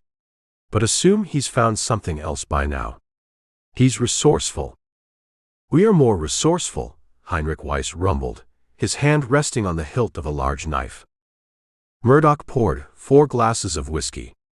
He pushed one toward Kowalski, left one for himself, and nodded toward the other 2 men. "The rules are simple. The first man, or men, to bring Campbell back to this saloon gets the money. How you do it, and what you do to each other out there, is not my concern. He had set them against each other. A race. It was a dangerous game, but it was the fastest way to get what he wanted. Kowalski picked up his glass and drank the whiskey in a single neat swallow. Santos slid from the shadows, took his glass and disappeared back into them. Carl Weiss came to the table, picked up both his and his brother's glasses and returned to their own table. The air in the saloon was thick with professional animosity. "You'll have fresh horses and whatever supplies you need from the general store, on my account," Murdoch said, standing up. "You ride at first light. He's out there somewhere, thinking he's safe. Show him how wrong he is." Murdoch turned and left them there, a collection of predators contemplating the hunt. Outside, the town was quiet, but it was a different kind of quiet now. It was the silence of a place holding its breath, waiting for the violence that had been bought and paid for to be delivered. Chapter 11. For 5 days, Rip Campbell had been a ghost. He moved through the canyons at night, rested during the crushing heat of the day in whatever sliver of shadow he could find. He'd gotten lucky once. He'd stumbled upon the remains of a prospector's camp, the man long dead from thirst, his mule's bones scattered by coyotes. The find had yielded a canteen, a handful of dried beans, and a battered 1873 Springfield rifle with a dozen cartridges. The rifle was old, the action sticky, but it was better than the 4 rounds in his stolen Colt. It was a fighting chance. Now that chance was running out. The beans were gone. The canteen was nearly empty. The thirst was a living thing inside him, a clawing animal that made it hard to think. He knew he couldn't last another day without a real water source. And in this part of the territory, there was only one place that promised deep, reliable water, a rock-lined pool called Jacob's Well. He also knew it was a trap. A place like that, an oasis in 100 square miles of hell, would be the first place they'd look. But thirst was a more immediate executioner than any bounty hunter. He approached the waterhole near dusk, moving not like a man, but like an animal. He spent an hour circling, climbing the low bluffs that surrounded the pool, studying the ground, the rocks, the sky. He saw nothing. No tracks but those of deer and coyote. No sign of a camp. The silence was deep and natural. He decided to risk it. He slid down a shale embankment and approached the water. It was a deep, clear pool, maybe 30 feet across, fed by an underground spring. Green ferns grew in the cracks of the surrounding rocks. It was paradise. He lay on his belly, submerged his whole head in the cool, clear water, and then drank until his stomach ached. He refilled his canteen, his rifle leaning against a rock beside him. For the first time in days, a sliver of hope worked its way through the exhaustion. That's when the first bullet hit. It didn't make a loud crack. It was a heavy subsonic thump, and the rock beside Rip's head exploded into dust and fragments. He was moving before the sound of the shot finished echoing off the bluffs, rolling away from the water's edge, grabbing the Springfield as he went. He scrambled behind a cluster of boulders as a second shot, faster this time, kicked up a geyser of water exactly where he had been lying. He peered through a crack in the rocks. The shot had come from the bluffs on the far side of the pool, maybe 300 yards out. A sniper. A patient man who had been waiting for him to get comfortable. That would be Kowalski, the ex-cavalryman. Rip levered around into the Springfield's chamber. He scanned the rocks, looking for a puff of smoke, a glint of metal. He saw nothing. Kowalski was a professional. He wouldn't make it that easy. Then he heard a sound from behind him, from the direction he'd come. A single, dislodged pebble skittering down the embankment. It was a sound a normal man would have missed, but Rip's senses were honed to a razor's edge. He looked up and saw a shadow detach itself from the deeper shadows of the rocks. The man was small, moving with a dancer's grace, a long knife gleaming in his hand. Santos. The tracker. He had circled around, silent as smoke, to cut off the retreat. He was caught in a classic pincer. A hammer and an anvil. Kowalski would keep him pinned down from the front, while Santos came in from the back to finish him with the knife. A third voice joined the party. It wasn't a whisper or a gunshot. It was a roar. He is in the rocks.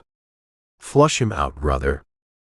From the left, the two giant forms of the Weiss brothers appeared, charging down the slope like maddened bulls.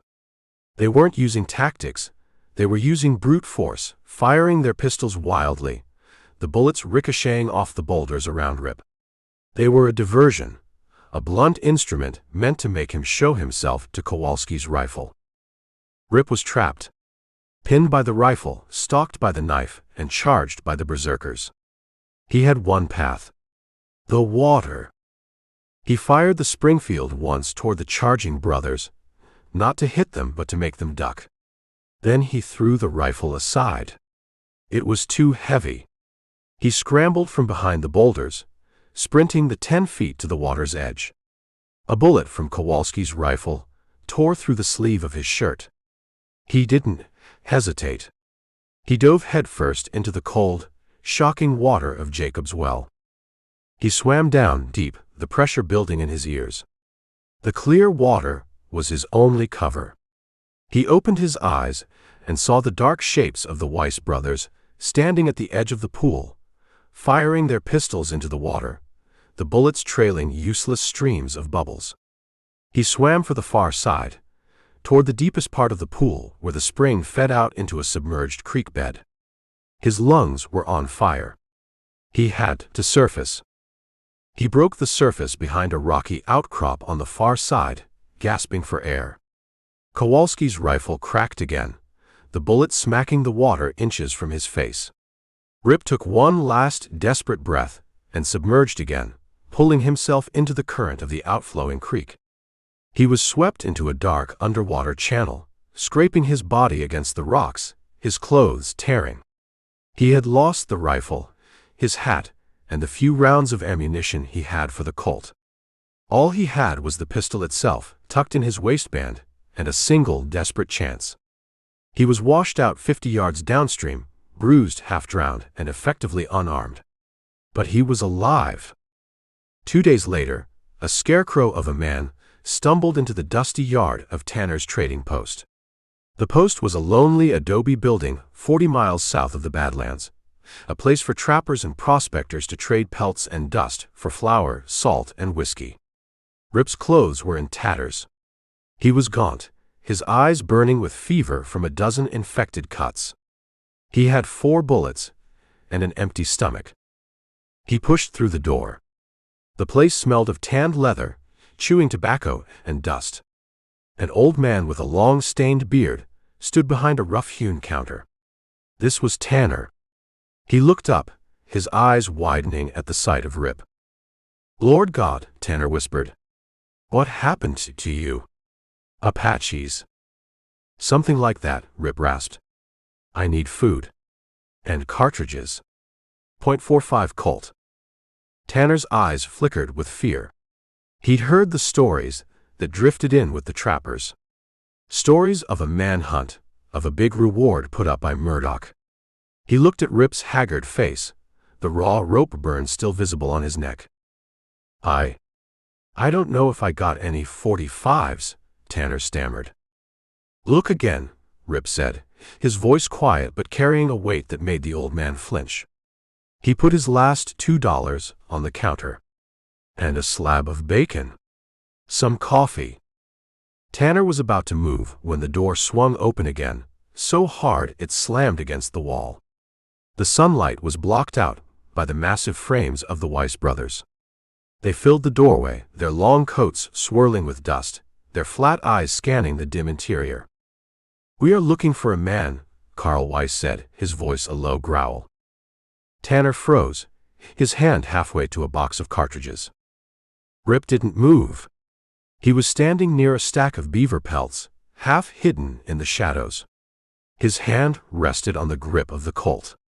4 bullets. Not enough for 2 giants who looked like they ate bullets for breakfast. "What's he look like?" Tanner asked, his voice trembling. "Like him," Heinrich said, pointing a thick finger directly at Rip. The moment stretched, taut as a wire. Tanner looked from the brothers to Rip and back again, his face a mask of pure terror. Rip knew he couldn't shoot his way out. He had to think. His eyes darted around the cluttered trading post. He saw a barrel of flour, a stack of blankets, and near the back wall a row of kerosene lanterns, their glass chimneys gleaming. "He is the one," Carl said, taking a step into the room. $500. Our money." While Carl was talking, Rip took a step back into the deeper shadows. With his left hand, he felt behind him, his fingers finding a small tin box on a shelf. Matches. "Now hold on," Tanner pleaded. "I don't want no trouble in here." "The trouble is already here," Heinrich rumbled. He started to draw his massive pistol. Rip acted. He struck a match on the side of the box. In the same motion, he grabbed one of the kerosene lanterns, knocked the chimney off, and tossed the lit match onto the oil-soaked wick. The lantern erupted in a whoosh of greasy black flame. He threw it not at the brothers, but at a pile of oil-soaked rags and burlap sacks in the corner. The corner of the trading post went up like a torch. Flames leapt up the dry wooden walls. Thick, choking smoke filled the room instantly. "Fire!" Tanner screamed, beating at the flames with a blanket. The Weiss brothers coughed, their eyes streaming, momentarily blinded by the smoke. It was the only opening Rip would get. He didn't run for the front door. He dove for the back, behind the counter. There was a back room, a storage area. He crashed through the beaded curtain that served as a door, stumbled through a maze of crates and barrels, and kicked open the flimsy back door. He burst out into the blinding sunlight behind the post, gasping for clean air. He could hear the brothers shouting in rage and confusion inside. He didn't look back. He ran, a desperate, staggering sprint, toward a line of sun-blasted hills a half-mile away. He had escaped again. But this time, he left with nothing. No money, no food, no ammunition. Just the clothes on his back, and the certain knowledge that the hunters were still behind him, their fury now stoked by fire and failure. Chapter 12. He ran until the sun and the fever hammered him into the ground. The staggering sprint from the burning trading post devolved into a trot, then a walk, then a stumbling crawl. He found a shallow cave carved out of a sandstone bluff by a million years of wind, a place that offered shade but no comfort. He crawled inside, collapsing onto the cool sand, his body a single screaming nerve. The world dissolved into a haze of heat and pain. He dreamed of water, of fire. He saw the faces of the men he'd killed, their expressions not of anger but of surprise. He saw the hangman's noose swinging in a slow, patient rhythm. He saw Elena Vasquez, her green eyes asking a question he couldn't answer. He drifted in and out of consciousness, his body trying to decide whether to live or die. The choice was no longer his. When he finally woke, it was night. The fever had broken, leaving him weak and drenched in a cold sweat, but his mind was clear. Sharper than it had been in days. The hunger was a predator, gnawing at his insides. He sat up, his back against the rough stone, and took stock. He had a torn shirt, worn-out trousers, and boots that were falling apart. In his waistband was a Colt .45. It was empty. The 4 rounds he'd had were gone, lost somewhere in the desperate flight from Tanner's. He had no food, no water, no horse, no rifle, no hat. He had nothing but the clothes he stood in, and the enemies behind him. He crawled to the mouth of the cave and looked out. A vast, star-dusted sky arched over a landscape of profound indifference. He was 100 miles from anywhere that mattered, a speck of life in an ocean of rock and sand. He thought about his options. There were none. He could keep heading south toward Mexico. But they would expect that. Kowalski, Santos, the Weiss brothers, they were professionals. They would have riders watching the border crossings, the waterholes, the towns. Walking into Mexico would be like walking into a cage. He could try to hide. But Santos could track a ghost across bare rock. The Badlands had nearly killed him, and he'd only survived through luck and a desperate gamble. He couldn't keep winning that game. Sooner or later they would corner him, and next time there would be no water to dive into, no trading post to burn down. Running was a fool's game. Hiding was a fool's game. He had been playing their game, reacting to their moves, always one step behind, always losing a piece of himself with every narrow escape. He had been the mouse, and the cats were closing in. He looked down at his hands. They were scraped raw, the knuckles bloody. He had killed 3 men. Not out of malice, but to keep a rope from snapping his neck. In the eyes of the law, in the eyes of Clayton Murdoch, that made him a murderer. His name was a death warrant. As long as he was Rip Campbell, the man who escaped the noose in Broken Creek, he would be hunted. He could die out here, from thirst or a bounty hunter's bullet. Or he could die on his own terms. The thought wasn't a flash of insight. It was a cold, hard piece of logic that settled in his gut. If he was going to die, he would die fighting for the only thing he had left. The truth. Running wouldn't clear his name. Proving his innocence was the only way to call off the hunters, the only way to stop being the prey. And to do that, he had to find the men who had robbed the stage. He had to find Deacon Tom Brewster.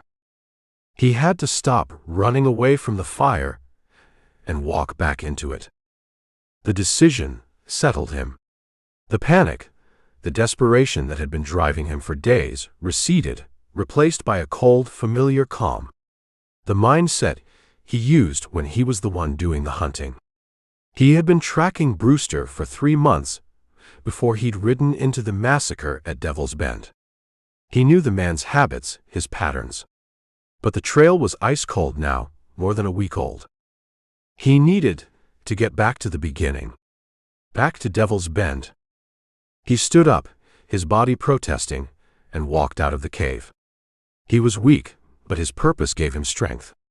First, he needed water. Then food. Then a weapon. He began to walk, not south toward Mexico, but north, his eyes scanning the ground, reading the story of the land. This was a skill he'd learned years ago, tracking Apache war parties with an old scout who had taught him that the desert was not empty. It was a larder, an armory, and a map, if you knew how to read it.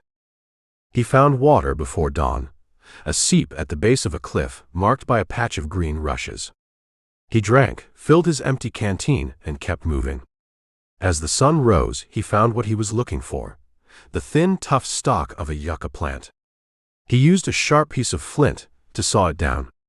He spent an hour stripping the fibers, rolling them against his thigh, braiding them into a cord. It was slow, painstaking work. From a tough, springy branch of a mesquite tree, he fashioned a simple spring pole. He took one of his own bootlaces, already half frayed, and tied a loop in it. He found a rabbit run, a faint path worn in the dirt, and set his snare, baiting it with a few precious drops of water on a flat stone. Then he waited. He didn't sit. He found a position 100 yards away, downwind, and melted into the landscape, motionless, patient. This was the part of the hunt he knew best. The waiting. The absolute stillness that was more effective than any camouflage. Hours passed. The sun climbed. Finally, there was a frantic squeal and the thrashing of a small body. He walked to the snare. A jackrabbit, its neck caught clean in the loop, was his prize. He built a small, smokeless fire in a pit, using dry wood that wouldn't betray his position. He skinned and cleaned the animal with his flint knife, his movements economical and practiced. He cooked the meat on a stick, eating it slowly, deliberately, making every bite count. It was tough and stringy, but it was the best meal he had ever tasted. It was strength. It was fuel. He packed the rest of the cooked meat in a strip of the rabbit's own hide. He destroyed all evidence of his fire, scattering the ashes, replacing the dirt. He drank from his canteen, the water and the food settling the gnawing hunger in his belly. He stood and looked north. Broken Creek was a week's walk away. Devil's Bend was even further. Between here and there were Murdoch's bounty hunters. But he wasn't thinking about them anymore. He was thinking about the tracks he'd seen at the massacre site. 3 horses, one with a thrown shoe. He was thinking about the leader who spoke like an educated man. He was thinking like a hunter again. He took the first step north, his stride no longer the stumbling gait of a fugitive, but the steady, ground-eating pace of a man with a purpose. He was no longer running from the rope. He was heading back to find the truth, even if it meant walking right back into the hangman's shadow. Chapter 13. It took him 6 days of walking north. 6 days of living off the land like an animal, snaring another rabbit, finding water in places that had no right to hold it, and sleeping in holes in the ground. He traveled by night, using the stars as his guide, and hid during the day, watching his back trail for the dust clouds of his hunters. He saw them twice, far to the west, a moving smudge on the horizon. They were still out there, sweeping the territory. But they were looking for a man running south. They weren't looking for a man walking back into the fire. He arrived at Devil's Bend in the gray light before dawn. The place was different. The silence was heavier now, weighted with memory. The bodies were gone, of course. Sheriff Burke would have seen to that. The overturned Butterfield stagecoach was still there, lying on its side like the carcass of some great yellow beast, its paint blistered and peeling from the sun.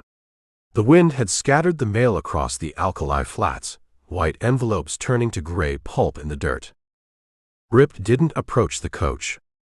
That was the center of the scene, the place where the most chaos had happened. It was also the place where Burke's posse had trampled all over, leaving a confusing mess of tracks. The truth wasn't in the center. It was on the edges. He started with the rocks above the trail, where the ambushers would have waited. He moved slowly, his eyes not on the ground but on the angles. He was looking for the logic of the attack. This wasn't a robbery that went wrong. It was a military operation. They would have chosen their positions for clear fields of fire. He found the first spot after 20 minutes. A natural depression in the rock, a sniper's nest. It offered a perfect view of the bend in the trail where the stage would have had to slow down. He knelt. The ground here was rocky, holding few prints. But he wasn't looking for prints. He was looking for brass. He ran his fingers through the gravel, sifting it. His fingertips brushed against something small and round. A .44 cartridge casing, the same caliber as a Winchester .73 rifle. He found 2 more nearby. The shooter had been calm, firing 3 measured shots. That would have been the driver and the shotgun rider. He moved to the other side of the pass, his eyes tracing the line of sight. He found the second position, another natural fortification in the rocks. Here, he found different casings. .45 Colt. Pistol rounds. This shooter had been closer, firing down at the passengers as they scrambled from the coach. This was the killer, the one who had made sure there were no witnesses. He spent the next hour walking the perimeter, ignoring the obvious signs of the massacre, and focusing on the subtle ones. He was reconstructing the event not from memory, but from the scars it had left on the land. He found where the horses of the ambushers had been tied, hidden in a small arroyo 50 yards from the road. The ground was churned up, but beneath the tracks of the posse's horses, he could find the original story. He knelt, his face inches from the ground, his eyes half closed to better see the faint impressions. The sun was rising now, its low-angle light casting small shadows that gave the tracks definition. He saw it immediately. 3 horses. Not 4, as Elena had thought in her panic. Just 3. The first set of tracks was clear. A big American quarter horse, shod on all 4 feet. The prints were deep, the stride long and confident. This horse carried a heavy man, a man who sat easy in the saddle. The second set was messier. A smaller horse, probably a Mustang mix. The prints were scuffed, the gait uneven. Rip followed the tracks for 20 feet and saw the pattern. The horse was favoring its left front leg, putting less weight on it with every step. An old injury or a stone bruise. A memorable flaw. He moved to the third set of tracks. And he smiled. It was a cold, grim smile, but it was the first time he had felt anything other than desperation in over a week. The tracks were from a shod horse, but the right front print was different. It was the unmistakable, splayed print of a bare hoof. The horse had thrown a shoe. It was a detail he had noticed in his first brief survey before Burke had arrived, a detail that had been screaming in the back of his mind ever since. A horse that has thrown a shoe is as identifiable as a man with a scar on his face. So he had them. 3 men. 1 on a big horse. 1 on a lame Mustang. 1 on a horse with 3 shoes. He walked back to the site of the massacre itself. Now that he knew what to look for, he could filter out the noise. He found the boot prints of the attackers. 1 wore expensive high-heeled riding boots. The heavy man. The leader. The other 2 wore scuffed, run-down work boots. He followed their tracks around the coach, saw where they had pried open the strongbox, where they had stood over the bodies. They had been efficient, wasting no time. Then he looked for their trail out. They had left heading south, just as he'd told Burke. They had ridden together for the first 5 miles, their confidence plain to see. They hadn't tried to hide their tracks, believing they had left no one alive to follow them. They were professionals, but they were arrogant. Arrogance was a mistake, and mistakes left a trail. Rip stood and looked south. The trail was more than a week old. A week of wind and sun had done its best to wipe it away. To a normal man, the trail was gone. But to Rip it was still there, a faint, ghostly story written on the desert floor. He could see the slightly disturbed pattern of the cryptobiotic soil, the faint scuffs on the rocks, the almost invisible line where 3 horses had passed. He had no horse. He had no rifle to speak of. He had a pistol with no bullets. He had a pouch of cooked rabbit meat and a canteen of water. Behind him, somewhere in the vast territory, were 4 professional hunters who wanted his scalp. Ahead of him were 3 killers and a trail that was fading with every gust of wind. The odds were impossible. They were suicidal. He didn't hesitate. He turned his face south and began to walk. His stride was no longer the desperate stumble of a fugitive. It was the steady, ground-eating pace of a predator. He was no longer the mouse. The hunt had changed direction. Chapter 14. The trail led south into hell. For 4 days, Rip Campbell followed the ghost story written on the desert floor. The tracks of the 3 horses were faint, almost erased by the wind, but they were there if you knew how to look. He saw where the horse with the thrown shoe had begun to limp, its stride shortening. He saw where they had made a cold camp, leaving behind nothing but a few scattered coffee grounds and the ashes of their fire. They were arrogant, but they were professionals. They were heading for the border. On the 5th day, the character of the land changed. The clean, unforgiving desert gave way to a landscape littered with the refuse of men. Discarded bottles, rusted tins, the sun-bleached skeleton of a mule. He was getting close to a town. Not a real town, but one of the festering sores that grew along the border, a place where laws ended and desperation began.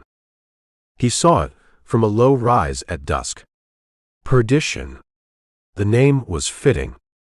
It wasn't a town so much as a collection of mud and wattle shacks clinging to the side of a dusty hill, looking like they were about to slide into the abyss. There was no church steeple, no courthouse. Just a long, crooked street with a livery stable at one end, a cantina at the other, and a dozen nameless hovels in between. It was a place men came to disappear or to die. Rip waited until full dark before he walked in. He had spent the afternoon making himself presentable, if presentable meant looking like a down-on-his-luck drifter instead of a half-dead fugitive.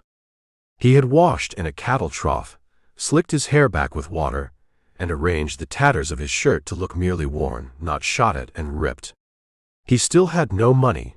His Colt was still empty, but he walked with a purpose that kept the shadows from bothering him. The only light on the street came from the cantina. It was called La Boca del Diablo, the devil's mouth. Yellow light spilled from its open doorway, along with the sound of a badly tuned guitar and the low murmur of men's voices. Rip pushed through the swinging doors. The place was bigger inside than it looked, a long, narrow room thick with the smoke of cheap cigars and the smell of stale beer, sweat, and unwashed bodies. A dozen men were scattered at rough-hewn tables, their faces hard and watchful. They were a mix of American outlaws, hiding from a rope, and Mexican banditos taking a break from their trade. No one looked up when Rip entered. In a place like Perdition, minding your own business was the first rule of survival. A bar ran the length of one wall, and behind it stood a woman. She was maybe 40, maybe 60, her face a roadmap of a hard life. Her black hair was pulled back tight, and her dark eyes missed nothing. She wiped the bar with a rag, her movements slow and deliberate. Rip walked to the bar and stood there. He didn't speak. He just waited. After a full minute, the woman moved down the bar and stood in front of him. "You want something?" Her voice was husky, tired. "Whiskey," Rip said. "You got money?" Rip didn't answer. He just met her gaze. He let her see the exhaustion in his eyes, but also the cold, hard bedrock beneath it. He was a man who had been pushed to the edge, and a man at the edge is dangerous. The woman studied his face for a long moment. She had seen 100 men like him pass through her doors. Most of them ended up in a shallow grave behind the town. A few, the ones with eyes like his, were the ones who did the digging. She sighed, a small puff of air, and reached for a bottle of amber liquid and a glass that had been wiped but not washed. She poured a finger of whiskey and pushed it across the bar. "On the house," she said. "But only the first one. After that, you work or you get out." Rip picked up the glass. The whiskey burned a trail all the way down to his empty stomach. It was cheap, rot-gut stuff, but it was the best thing he'd ever tasted. "What kind of work?" "My name is Carlota," the woman said, ignoring his question. "This is my place. You cause trouble, I'll have my cousins cut your throat while you sleep. You understand?" "I understand," Rip said.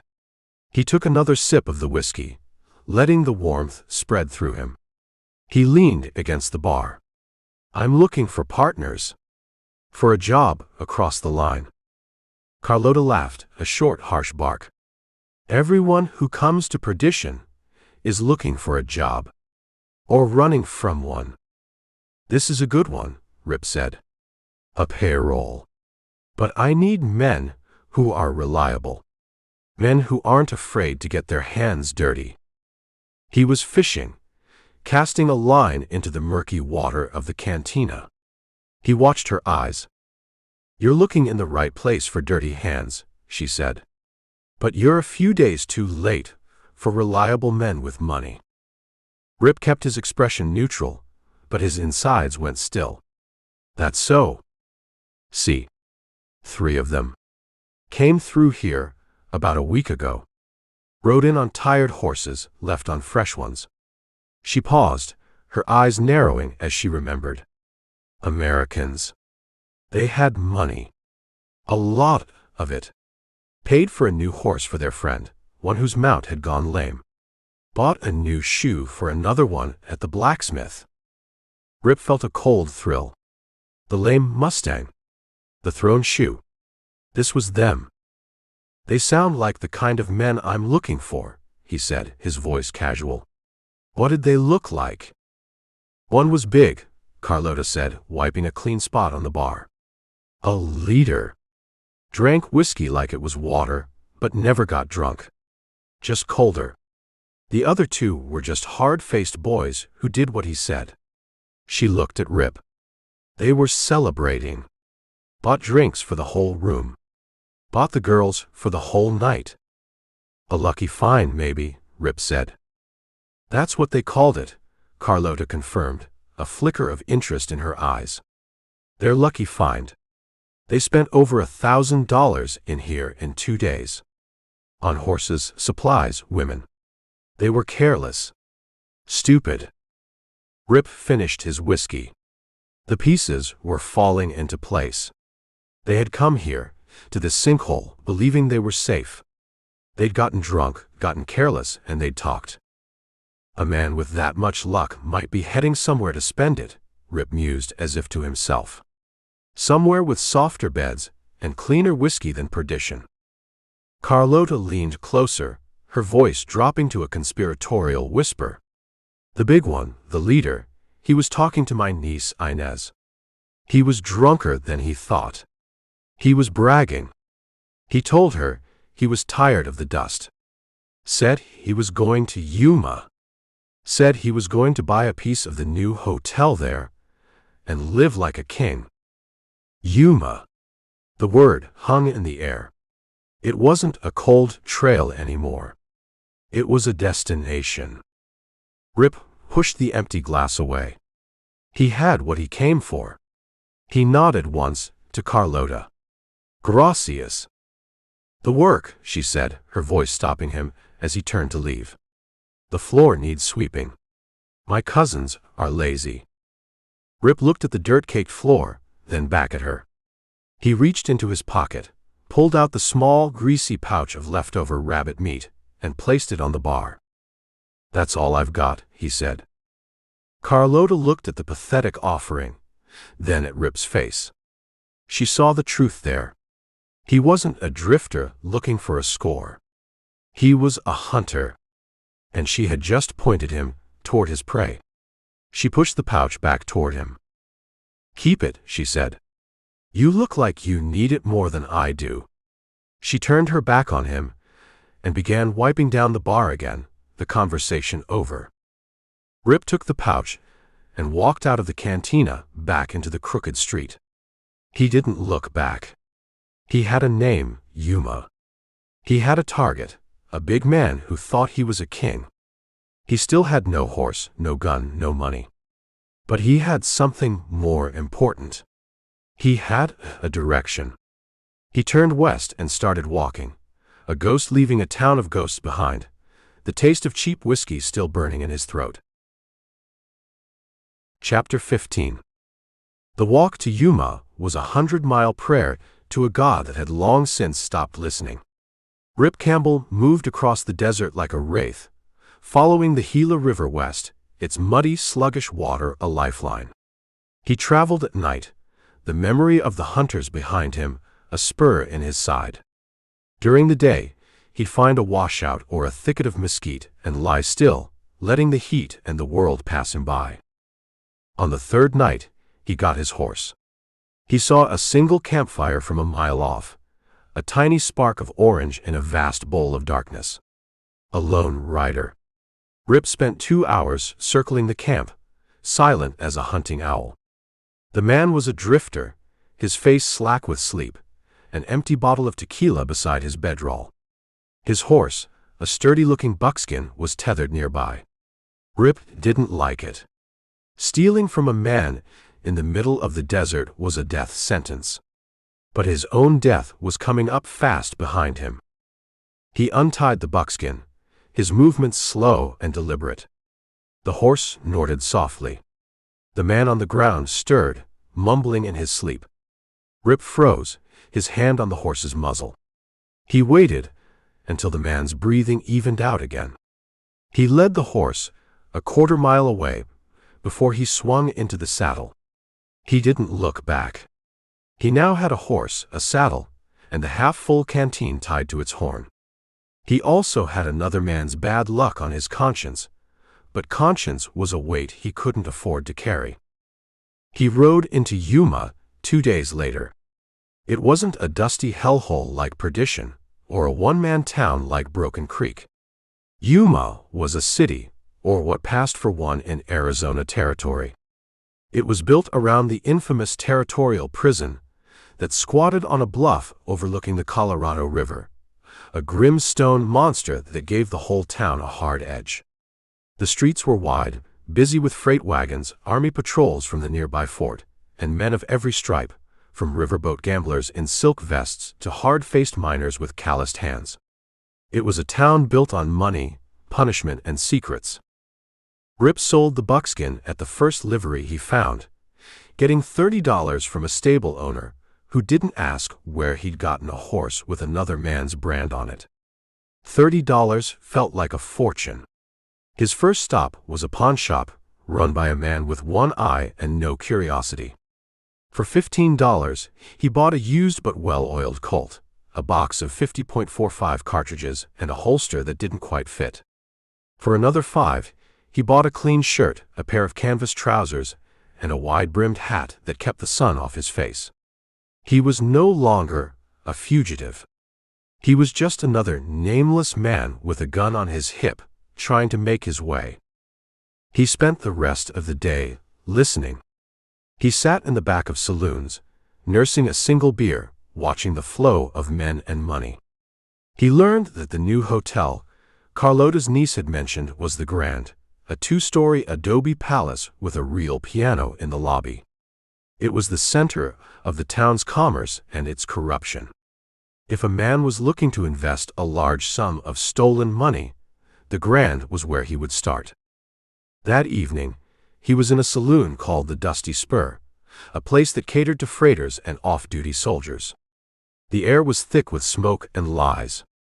Rip was nursing his beer when the bartender, a big man with a broken nose and cauliflower ears, started talking to a cavalry sergeant at the end of the bar. "Another one hit," the sergeant was saying, his voice low and angry. "The Army payroll wagon. On the road to Prescott. Driver and 2 guards killed. Cleaned out. $50,000. The bartender shook his head, wiping a glass. "The Deacon, again." The name hit Rip like a physical blow. He kept his eyes on his beer, but his ears were straining. "Who else?" the sergeant grumbled. "Same damn story. Military precision. They knew the route, the schedule, everything. It's like he's got someone on the inside. This makes 4 army and bank jobs in 6 months. The territorial governor is screaming, but nobody can find him. They say he used to be a preacher," the bartender said, leaning closer. "Up in Colorado. Had a church and everything." "Yeah, well, he's preaching a different sermon now," the sergeant said bitterly. "Fire and damnation, delivered with a Winchester. Tom Brewster. I'd like to get my hands on him for 5 minutes. That's all I'd need." Tom Brewster. The Deacon. The name fit the man Carlota had described. Educated, a leader, a man who drank but never got drunk. A man who could plan an ambush like a general and execute it like a wolf. Rip finished his beer and left the saloon. He had the name. Now, he needed to know where to find him. Asking questions about a man like Brewster was a good way to get a knife in the back. He needed someone who was already on the outside, someone with a grudge. He found him the next day, working as a swamper in the livery where he'd sold the buckskin.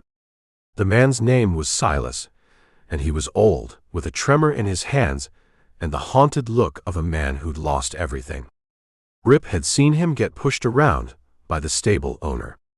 He waited until the owner was gone, then approached the old man as he was mucking out a stall.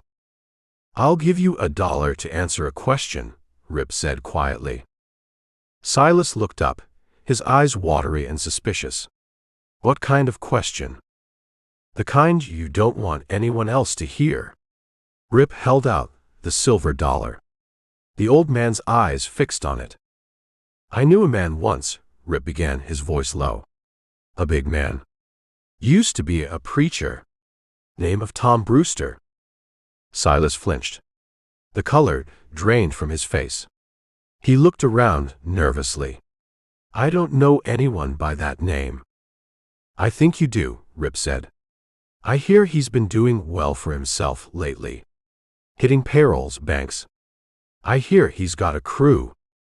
"I don't know nothing about that," Silas whispered, his hands shaking so hard he had to lean on his pitchfork. "Your son thought you did," Rip said, taking a shot in the dark. "Your son, Jimmy. He rode with Brewster for a while, didn't he? Until they had a falling out over a split. Until they left him in a ditch outside of Tucson with a bullet in his back." The old man stared at him, his mouth opening and closing without a sound. Rip had just guessed, piecing together the look of loss in the old man's eyes with the rumors he'd heard about outlaws turning on each other. The guess had landed like a punch to the gut.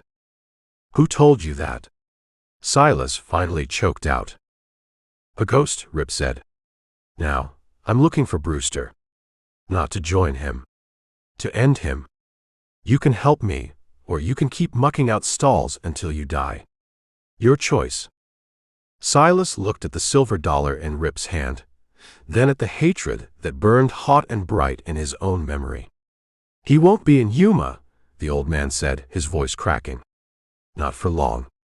He comes here to spend the money, to make his plans. But he doesn't stay. It's too dangerous." "Where does he go?" Rip pressed. "Where's his hideout?" The old man was terrified, but his hatred was stronger. "The superstitions," he whispered, the name itself sounding like a curse. "He's got a fortress up there. In a place they call Weaver's Needle. A box canyon with only one way in. He's got guards on the high rocks, day and night. Snipers. You can't get within a mile of the place without them seeing you. It's suicide to even try. The superstition mountains. A fortress. A gang of professional killers, led by a man who planned his robberies like military campaigns." Rip put the silver dollar in the old man's trembling hand. "Thank you, Silas." He turned and walked out of the livery, back into the bustling street. The sun was bright, but the world felt cold. He now knew everything. The who, the what, the where. But the knowledge wasn't a comfort. It was a weight. Getting to Brewster's hideout would be impossible. Attacking it alone would be suicide. He needed a plan. A better plan than walking up to the front door and getting shot. He needed a way inside the lion's den without getting eaten alive. Chapter 16.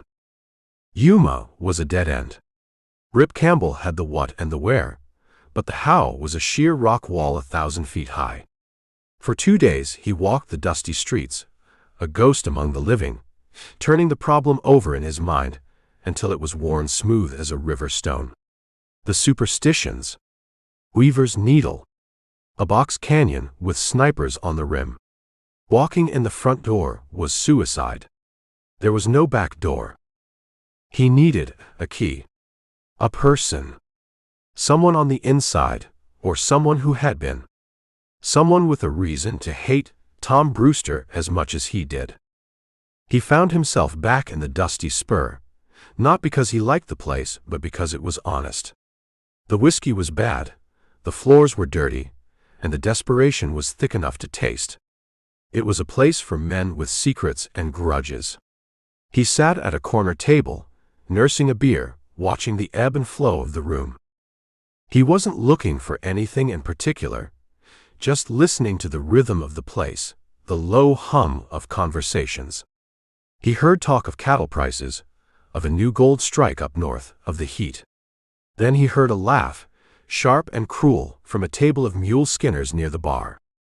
"And she pulls this little pig sticker on him," one of the men said, his face red with drink. "On Billy Tate himself.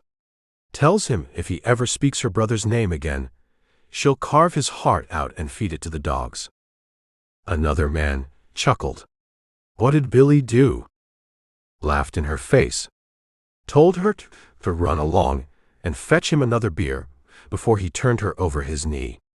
"But he ain't been back in here since she's been working. That crazy Irish girl. Mary Catherine." Rip's eyes drifted to the saloon girls working the room. There were 3 of them. 2 were tired-looking women with painted smiles and empty eyes. The third was different. She was young, maybe 21, with hair the color of a raven's wing, and eyes the color of a stormy sky. She wasn't smiling. She moved through the tables with a tray of drinks, her expression a careful, neutral mask. But there was a tension in the way she moved, a coiled spring in her posture. When a drunken miner grabbed her arm, she didn't slap his hand away. She just stopped and looked at him, a look so cold and flat that the man's hand dropped as if he'd touched a snake. She didn't say a word, just continued on her way. Mary Catherine O'Brien. She was the one. The grudge he was looking for had a name and a face. He watched her for the rest of the night. She was good at her job. She laughed when she had to, deflected advances with a practiced ease, and kept the drinks flowing. But her eyes were never really there. They were distant, focused on something no one else in the room could see. Rip recognized the look. It was the look of a person living for a single purpose. He had seen it in his own reflection enough times. He waited until the saloon was closing, until the last of the drunks had been swept out into the night. He watched her hang up her apron and speak a few words to the bartender. She pulled a thin shawl around her shoulders and walked out the back door. Rip didn't follow her right away.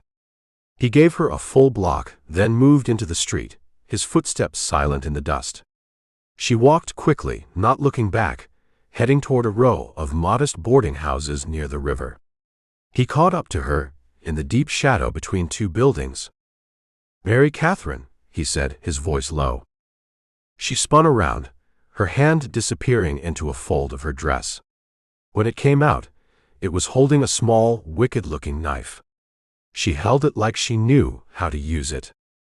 "I don't know you," she said, her voice a low fire, her Irish accent thicker than it had been in the saloon. "Get away from me, or I'll open you up from belly to throat." "My name is Rip Campbell," he said, holding his hands up, palms out. "I'm not here to hurt you. I'm here to talk. About your brother. About Sean." Her face went pale in the moonlight. The hand holding the knife trembled, but not from fear. From rage. "You've got no right to speak his name." "I'm going after the man who killed him," Rip said, his voice flat and even. "Tom Brewster." The name hit her like a slap. Her composure, the hard shell she wore in the saloon, cracked. For a second, he saw the raw grief and fury beneath. "You're lying. You're one of his." "If I was one of his, you'd already be dead," Rip said. Brewster's crew robbed a stagecoach at Devil's Bend 2 weeks ago. They killed 6 people. They left me for dead, too, after they framed me for the whole thing. Now I've got a murder charge and a $500 bounty on my head. So no, I'm not one of his." She stared at him, her stormy eyes searching his face, looking for the lie. She saw the exhaustion, the raw burn on his neck, the hardness in his eyes that matched her own. "Why are you telling me this?" "Because I know where Brewster's hideout is. A place in the superstitions. But it's a fortress. Snipers on the rim. I can't get in alone." He took a step closer. "But you can. You know them. You know their faces." "I know Billy Tate," she spat. "The one who laughed when he told me my brother cried before they shot him." The venom in her voice was pure.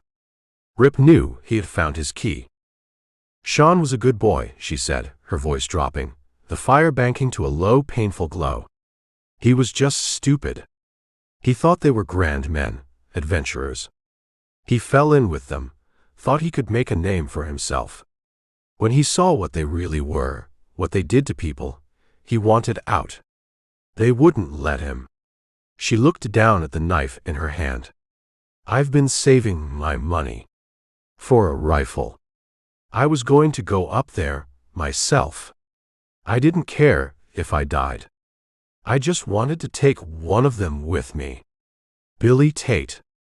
"You can have him," Rip said. "You can have all of them. But not with a rifle from a mile away.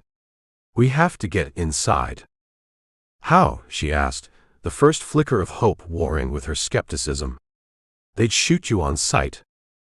"They wouldn't shoot you," Rip said, laying out the plan that had been forming in his mind. "You're just a saloon girl. And you'll have a man with you. A new man.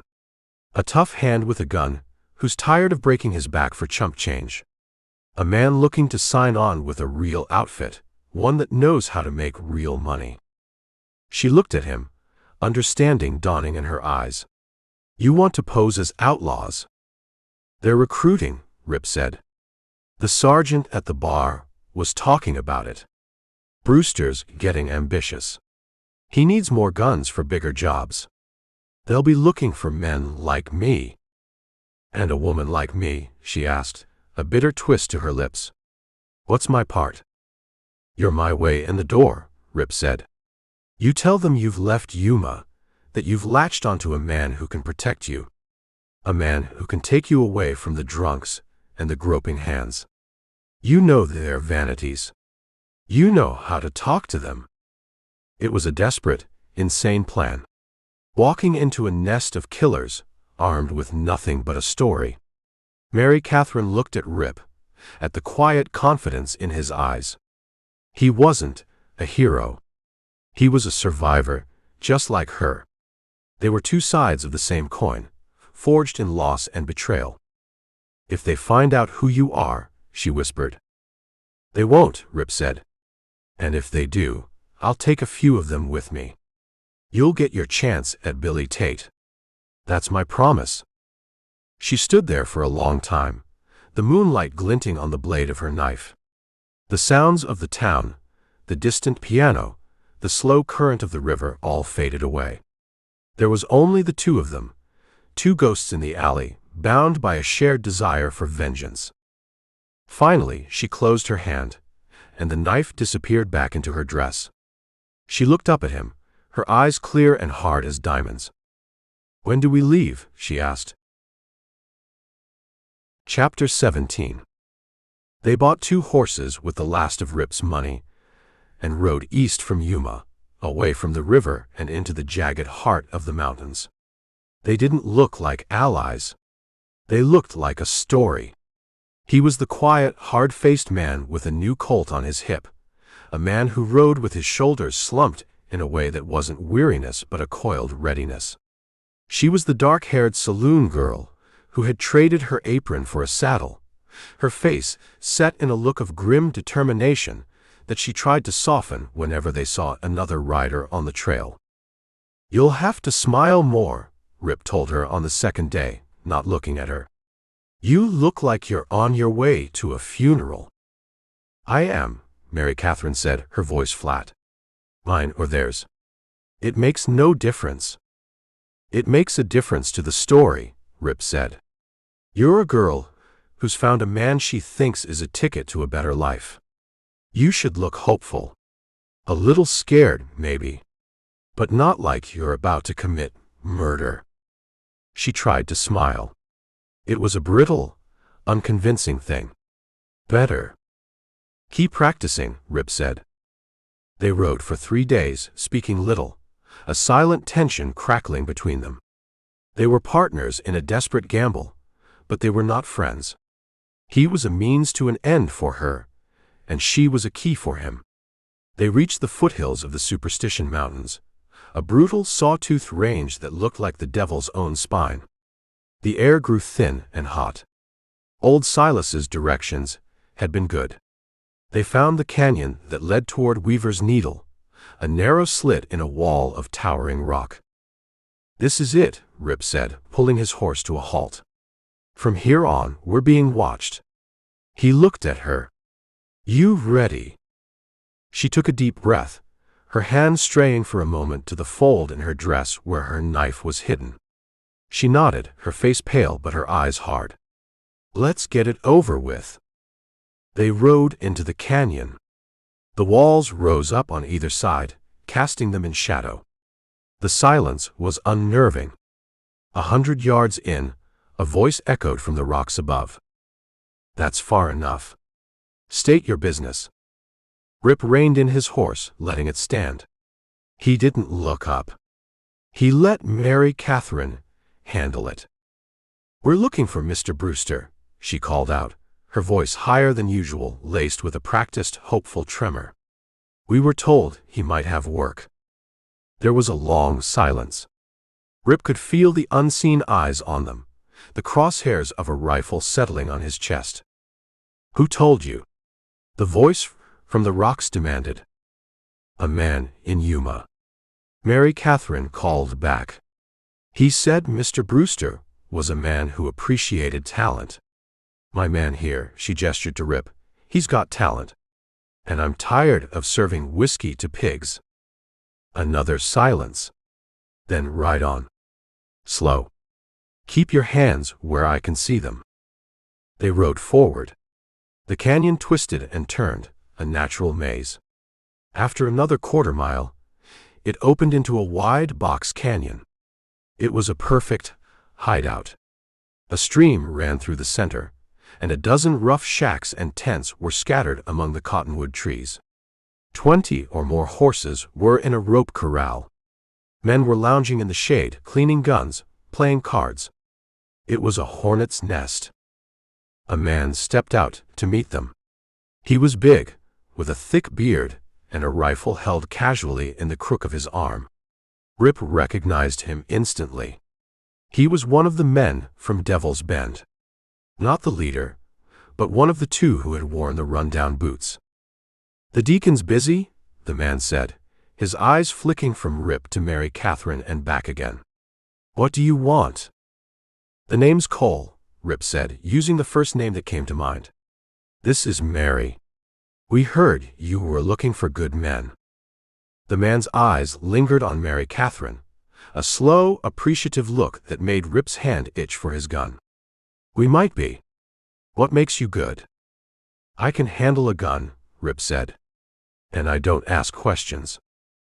Before the man could answer, another man emerged from one of the shacks. He was younger, with a swagger in his walk and a cruel twist to his lips. He stopped when he saw Mary Catherine, and a slow, mocking smile spread across his face.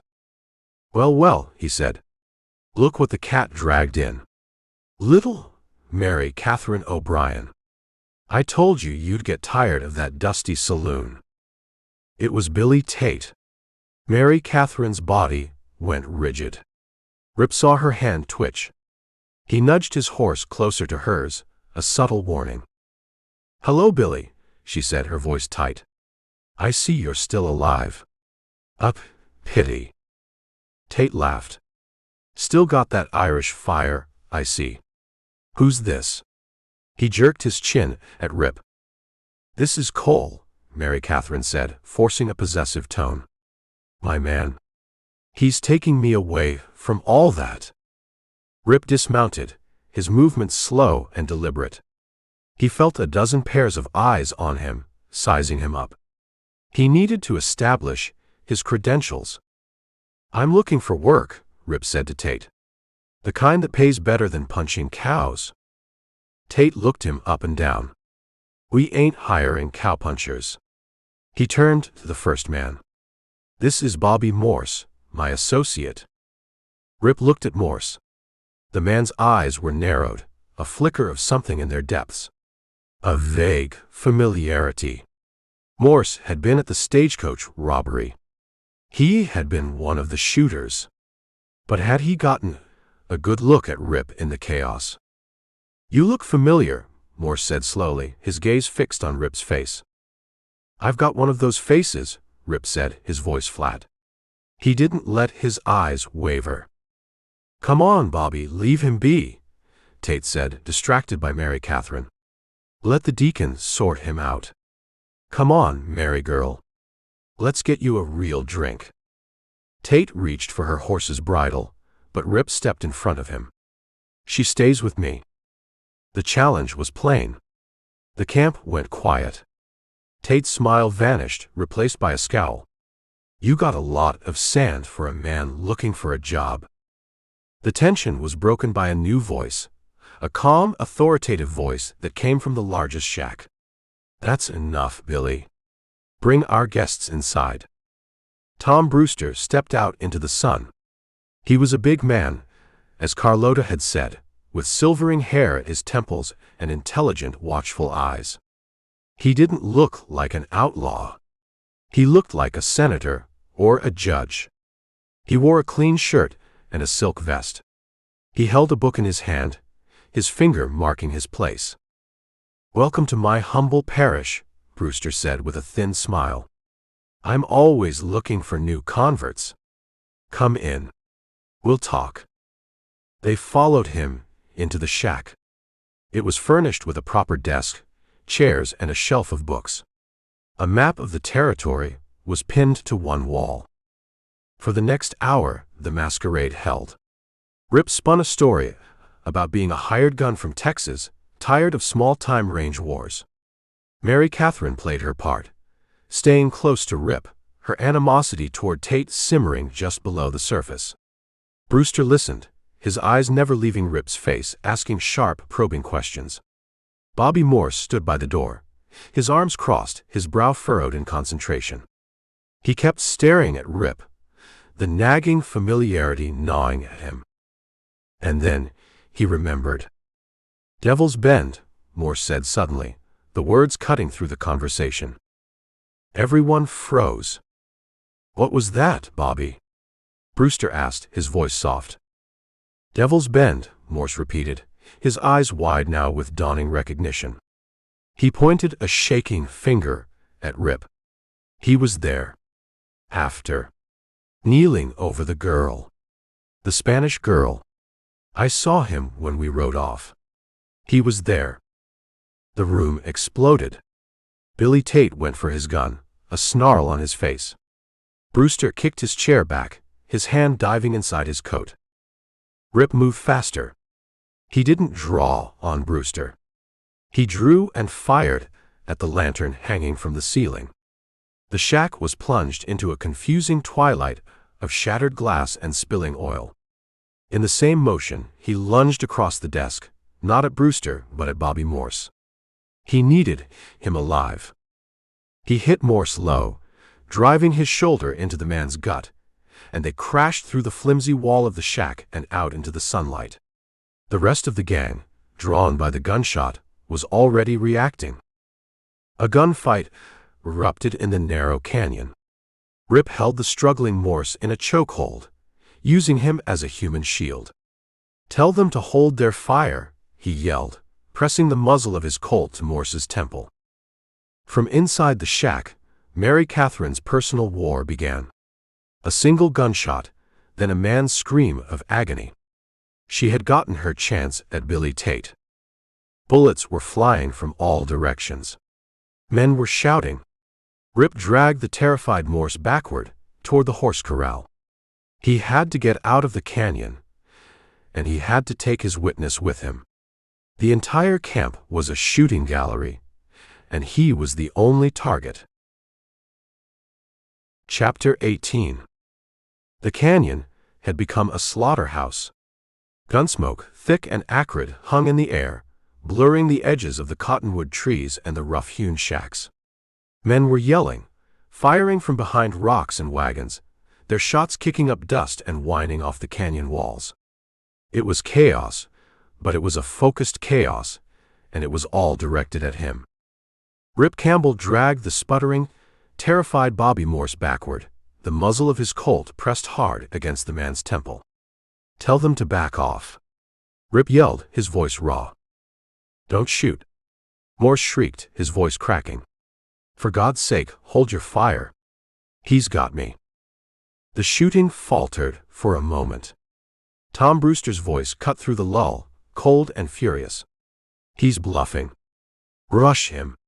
He can't shoot all of you." A few of the braver men started to move forward, fanning out. Rip fired a single shot over their heads. The bullet ricocheted off the cliff face with a high-pitched scream, and the men dove for cover again. The door of the main shack flew open. Mary Catherine O'Brien stepped out, a smoking pistol in her hand. Her face was pale, her eyes wide and dark, but she wasn't hysterical. She was unnervingly calm. Through the doorway, Rip could see the body of Billy Tate sprawled on the floor. "Mary!" Rip shouted. "The horses!" Her gaze met his for a fraction of a second. It was a look of grim finality. Her part in this was over. She had gotten what she came for. A big, beefy outlaw, seeing his chance while Rip was distracted, broke from cover and charged, a Bowie knife in his hand. "I'll gut you, you son of a—" He never finished the sentence. Mary Catherine raised her pistol, her arm steady, and fired. The shot was clean. The big man yelped and went down, clutching his leg, blood pouring through his fingers. "Now we're even," she called to Rip. Then she turned and ran, not toward the horses, but toward the back of the camp, disappearing into the maze of shacks and rocks. She was a ghost, vanishing as quickly as she had appeared, her debt paid. Rip didn't have time to watch her go. He now had a second problem. The wounded man on the ground was trying to crawl away, leaving a thick trail of blood in the dust. Rip still had Morse in a chokehold. He needed both of them. "You!" Rip yelled at Morse. "Get him. Drag him." He shoved Morse toward the wounded man. Morse, weeping with terror, did as he was told, hooking his arms under the shoulders of the groaning outlaw and dragging him backward. The man was heavy, and Morse was weak with fear. They moved at a crawl.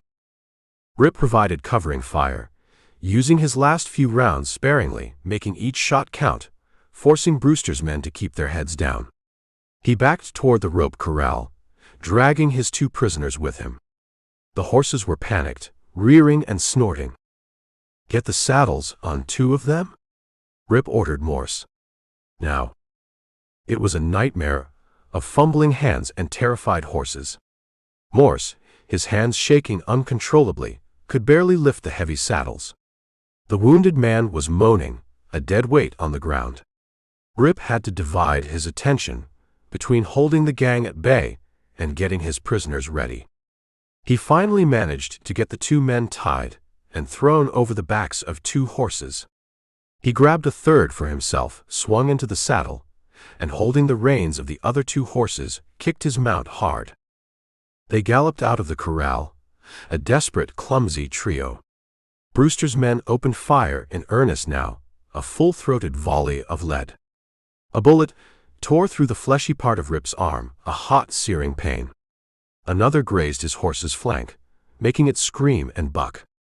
But they were moving, a clear target against the canyon mouth. They charged through the narrow opening and out into the foothills of the superstitions, leaving the sounds of shouting and gunfire behind them. He didn't stop for 5 miles. He rode the horses into the ground, pushing them until their sides were heaving and their sweat turned to foam. He finally pulled up in a deep, hidden arroyo, the horses trembling with exhaustion. His arm was on fire. He ripped a piece of his sleeve off and tied it tightly around the wound. It would have to do. He looked at his prizes. Bobby Morse was slumped in his saddle, pale and shivering. The other man, the one Mary Catherine had shot, had passed out from blood loss. Rip slid from his horse and pulled Morse down to the ground. "What's his name?" Rip demanded, nodding at the unconscious man. "Cletus," Morse whimpered. "Cletus Hayes." "Is he one of the 3 from Devil's Bend?" Morse nodded frantically. "Yes. Me, him, and the deacon." That was it. Rip grabbed a handful of Morse's shirt. "Who shot the girl?" "Elena Vasquez." "Who put the bullet in her shoulder?" Morse's eyes were wide with terror. It was him. Cletus. He was supposed to make sure everyone was dead. The girl, she moved and he just shot her. The deacon was furious. Said it was sloppy. Said a dead witness is quiet, but a wounded one can talk. Rip looked at the unconscious man, slung over the saddle. Cletus Hayes. The man who had shot Elena. The living proof of his innocence. And he was bleeding out. "Get him down," Rip ordered. "Gently." They laid Cletus on the ground. The bullet had gone clean through his thigh, but he'd lost a lot of blood. Rip took out his knife, heated the blade in the flame of a match until it glowed, and cauterized the wound. Cletus screamed, a thin, reedy sound, and passed out again. The smell of burning flesh filled the air. It was a brutal, ugly piece of work, but it might keep the man alive. "We have to keep moving," Rip said, getting to his feet. "Where are we going?" Morse asked, his voice a child's whisper. "Back to Broken Creek," Rip said. Morse looked at him as if he were insane. "They'll kill us. Murdoch will hang us all." "They'll hang you," Rip corrected him. "I'm bringing them the man who shot Murdoch's bride." That ought to buy me a conversation. They started moving again, but their pace was agonizingly slow. Cletus was a dead weight, groaning with every step the horse took. They couldn't push the horses hard. Every hour they wasted, Brewster's gang was getting closer behind them. And they weren't the only ones. Late that afternoon, from the top of a high mesa, Rip saw the dust. 3 separate clouds of it, moving across the desert from different directions. One to the east was large and angry. That was Brewster, coming for his men. Another, far to the south, was slow and disorganized. Sheriff Burke's posse, drawn by the sound of the gunfight, lumbering like a confused beast. But it was the third dust cloud that made Rip's blood run cold. It was to the north, small and tight, moving with a chilling speed and efficiency. It wasn't a posse. It was a pack of wolves. The bounty hunters. Kowalski, Santos, the Weiss brothers. They had heard the dinner bell ringing, and they were all coming to the feast. He was caught, trapped in the middle of a hostile desert, with a witness who was dying, a coward who was useless, and 3 separate hunting parties closing in on him like the jaws of a trap. He looked at the vast, empty landscape. There was nowhere to run, nowhere to hide. All he could do was ride straight into the center of the storm and pray he was the one left standing when the lightning stopped flashing. Chapter 19. The world had shrunk to 3 clouds of dust on the horizon, a closing fist of vengeance. To the east, Tom Brewster's rage. To the south, Sheriff Burke's plodding, uncertain law. And to the north, the cold, efficient dust cloud of the bounty hunters. Rip Campbell was riding into the eye of a hurricane, with 2 broken-down horses, a dying witness, and a coward for company. Bobby Morse saw the dust clouds too. The sight seemed to break something inside him. The terror that had been a constant low hum for 2 days escalated into a high, keening panic. "They're gonna kill us," he whimpered, his eyes darting between the 3 approaching dooms. "Brewster will kill us for leaving. Murdoch will kill us for the robbery, and those others. God knows what they'll do." He turned in his saddle, his face a mess of tears and dirt. "You gotta make me a deal, Campbell. You gotta." "I'm not in the business of making deals," Rip said, his eyes scanning the terrain, looking for a ravine, a canyon, any fold in the earth that could hide them for an hour. There was nothing. Just open, unforgiving desert. "Please," Morse begged, his voice cracking. "I'll tell them everything. I'll tell them it was Brewster's plan from the start. I'll tell them Cletus shot the girl. I'll sign a confession, anything. Just tell them I helped you. Tell them I get to live." Rip looked at him. The man was pathetic, a sniveling rat caught in a trap. But he was a rat who could talk.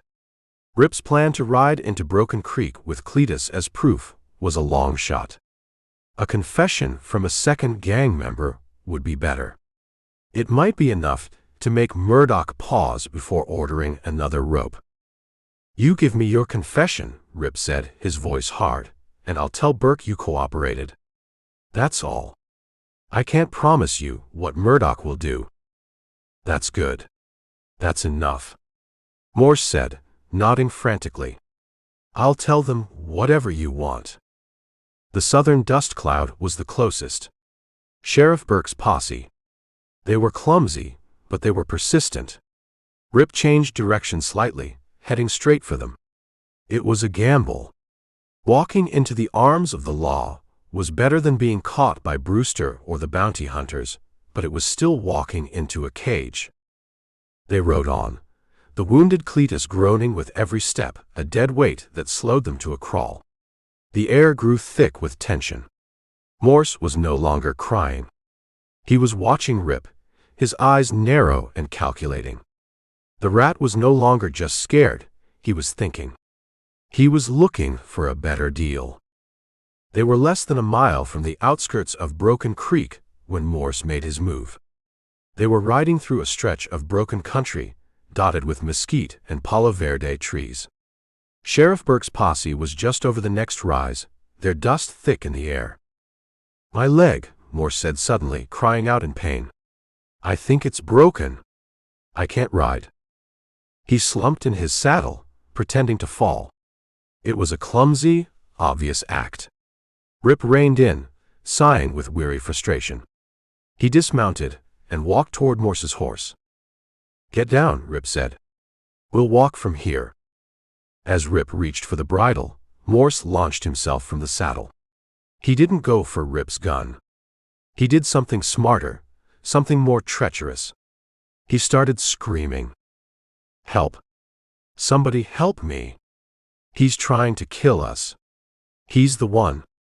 Campbell's the one." He scrambled away from the horses, toward the rise where Burke's posse was about to appear. He was part of it, from the start. He planned the whole thing. "He's killing us so we can't testify."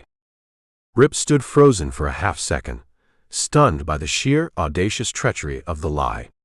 He drew his Colt, not to shoot Morse, but to force him to be quiet. "Shut up, you damn fool." It was too late. Sheriff Burke and a dozen riders crested the rise. What they saw was a scene straight from their darkest suspicions. They saw Rip Campbell, the escaped murderer, standing over 2 men, a gun in his hand. They saw one of the men, Cletus, unconscious and bleeding on his horse. They saw the other, Bobby Morse, scrambling toward them on his hands and knees, screaming for his life. "Don't shoot," Burke yelled, holding up a hand to his men. He rode forward, his shotgun resting in the crook of his arm. "Drop the gun, Campbell." Slowly. "Sheriff, it's not what it looks like," Rip said, his voice low and steady. But he knew it was useless. The picture was too perfect, too damning. "He's the one, Sheriff." Morse sobbed, crawling toward Burke's horse. "He was the deacon's partner. He planned the robbery. Then he turned on us to take all the money for himself.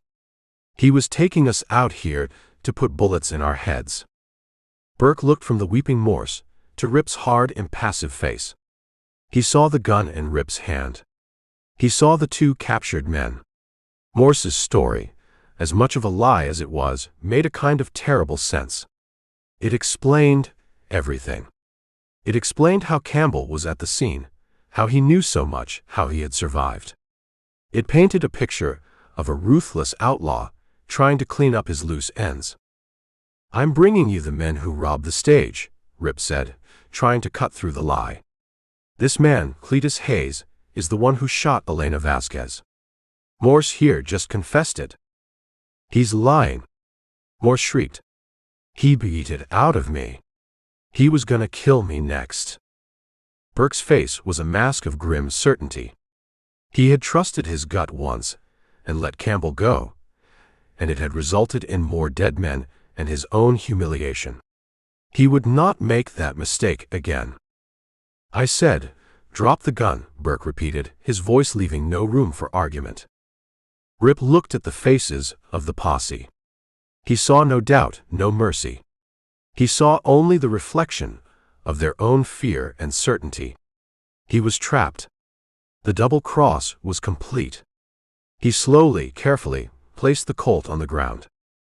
Two of Burke's deputies rushed forward and grabbed him, wrenching his arms behind his back with a vindictive roughness. They tied his hands, tighter this time. Burke dismounted and walked over to Morse, helping the weeping man to his feet. "It's all right, son. You're safe now." He then walked over to Rip, his face hard as granite. "You had your chance, Campbell. You had your chance to prove you were telling the truth." He looked at the chaos, at the wounded man, at the weeping accuser. "Looks like you were lying all along." They put him on a horse, his hands tied to the saddle horn. They carefully tended to Cletus and put Morse on a fresh mount, treating him like a rescued hero. As they rode toward Broken Creek, Rip looked back. The other two dust clouds were gone. Brewster had likely given up the chase, and the bounty hunters, seeing him captured by the law, would have melted back into the desert to wait for an easier payday. He was alone again. A prisoner, heading back to the same town, the same jail, the same rope. But this time was worse. Last time, he was just a drifter in the wrong place at the wrong time. This time, he was the villain of the whole story, a cold-blooded mastermind condemned by the word of the very man who could have saved him. The hangman's noose was waiting, and this time there was no defense left at all. Chapter 20. This time, they built a proper gallows. It stood stark and new in the center of the main street, a skeleton of fresh-cut pine that smelled of resin and finality. The town of Broken Creek had decided that, if it was going to have a hanging, it was going to be an official one. It was a matter of civic pride. The whole town turned out. They stood in the dusty street, on the boardwalks, on the rooftops of the general store, and the Silver Dollar Saloon. It was a different crowd from the torch-wielding mob that had tried to lynch Rip from the oak tree. This was a Sunday crowd, dressed in their best clothes, their faces scrubbed clean. They had come to see the law, in its terrible majesty, restore order. It was a spectacle, a civic ritual, and the price of admission was a clear conscience. Clayton Murdoch was not part of the crowd. He watched from the seat of his black lacquered buggy, which was positioned with a perfect, unobstructed view of the gallows. He wore a black suit, his silver hair stirred by the hot breeze. He was perfectly still, a man carved from unforgiving stone, his hands resting on a silver-headed cane. He was not here for vengeance. Vengeance was a hot, messy thing. This was about balancing the books. From his vantage point, he could see the window of room 7 above the saloon. The curtains were drawn. Elena was up there, still lost in the gray twilight of fever, her life hanging by the same thin thread as the men about to die. They brought the prisoners out of the jail, their hands bound behind them. There were 3 of them, a matched set of guilt. Bobby Morse was first. He was weeping, his face puffy and blotched, stumbling on his own feet. He begged for mercy from Sheriff Burke, from the deputies, from anyone who would listen. No one did. Cletus Hayes came next, carried between 2 deputies. He was barely conscious, his head lolling, a low animal moan escaping his lips. The leg of his trousers was stiff with dried blood. He was a piece of baggage being delivered to the hangman. Rip Campbell walked last. He wasn't weeping or moaning. His face was a mask of calm indifference. He walked with a steady stride, his eyes sweeping the crowd, the rooftops, the sky. He looked like a man taking a casual stroll, not a man walking his last mile. His composure was an affront to the town, a silent accusation that soured their grim satisfaction. Sheriff Burke led the procession, his face set like concrete. He had made his choice. He had embraced the simple, damning story told by Bobby Morse, because it was easier than facing the complicated truth. He was restoring order, and the price was one man's life and his own soul. A hangman, a portly stranger brought in from Tucson for the occasion, waited on the gallows platform. He was a professional, with a bored, methodical air. He checked the ropes, the trapdoor mechanism, his movements practiced and efficient. The preacher stood at the base of the steps, his Bible in his trembling hands. He tried to say a few words about forgiveness and God's mercy, but his voice was thin, lost in the murmur of the crowd and the dry whisper of the wind. The people of Broken Creek were not interested in prayer. They wanted blood. They led the 3 men up the 13 steps to the platform. The hangman worked quickly. He put a black hood over Cletus's head, the man slumping against the crossbeam, held up by the rope already around his neck. He then turned to Bobby Morse. "No." Morse shrieked as the hood came down, plunging him into darkness. "I told you everything. I helped. Campbell, tell them. Tell them." Rip didn't even look at him. The hangman moved to Rip last. He held the black hood in his hand. "Any last words?" he asked, his voice low, devoid of interest. Rip looked out over the crowd, his gaze settling for a moment on Murdoch's buggy. Then he looked up at the window of room 7. "She knows," he said, his voice clear and calm, carrying in the sudden hush. "The girl knows." The hangman shrugged and pulled the hood over Rip's head. The world went black, the sounds of the crowd muffled, distant. He felt the coarse, familiar texture of the noose against his skin. The hangman adjusted it, the knot behind his left ear. It was the 3rd time a rope had been placed around Rip Campbell's neck.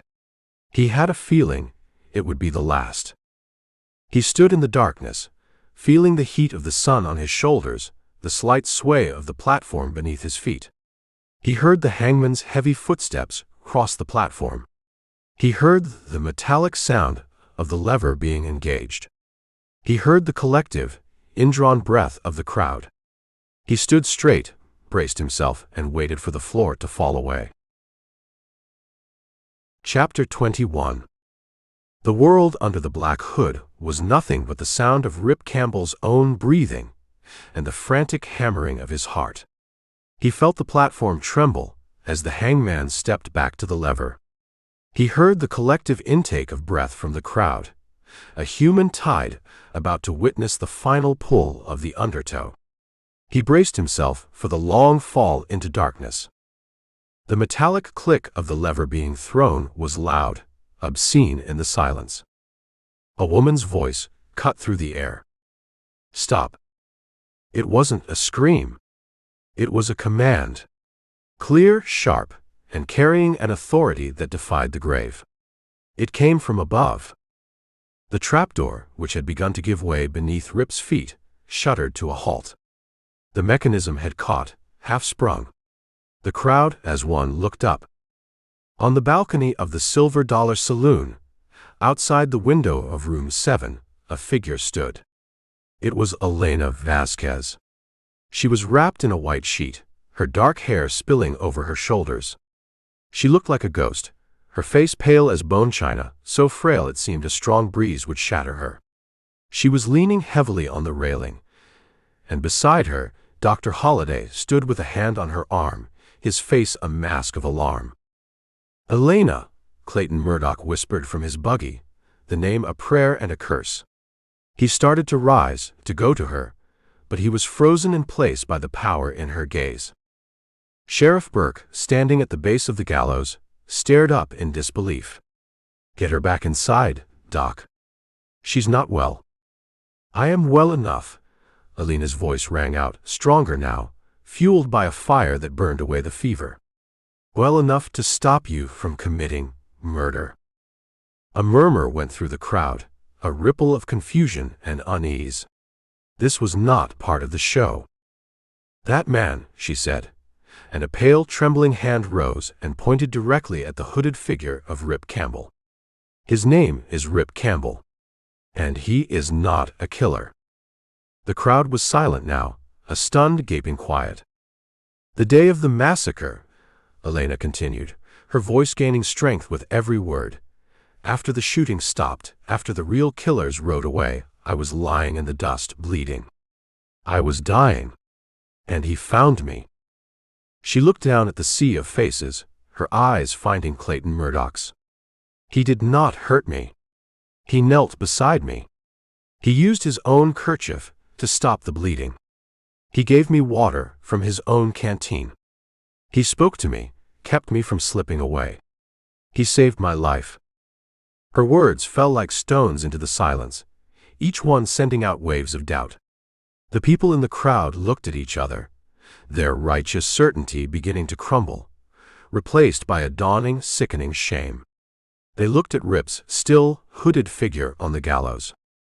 "The killers." Elena's voice faltered for a moment, and she swayed. Dr. Holliday tightened his grip on her arm. She pushed him away gently, her resolve hardening. "The killers were 3 men. They wore masks. But I saw their eyes. I heard their voices." She turned her gaze to the other 2 hooded men on the platform.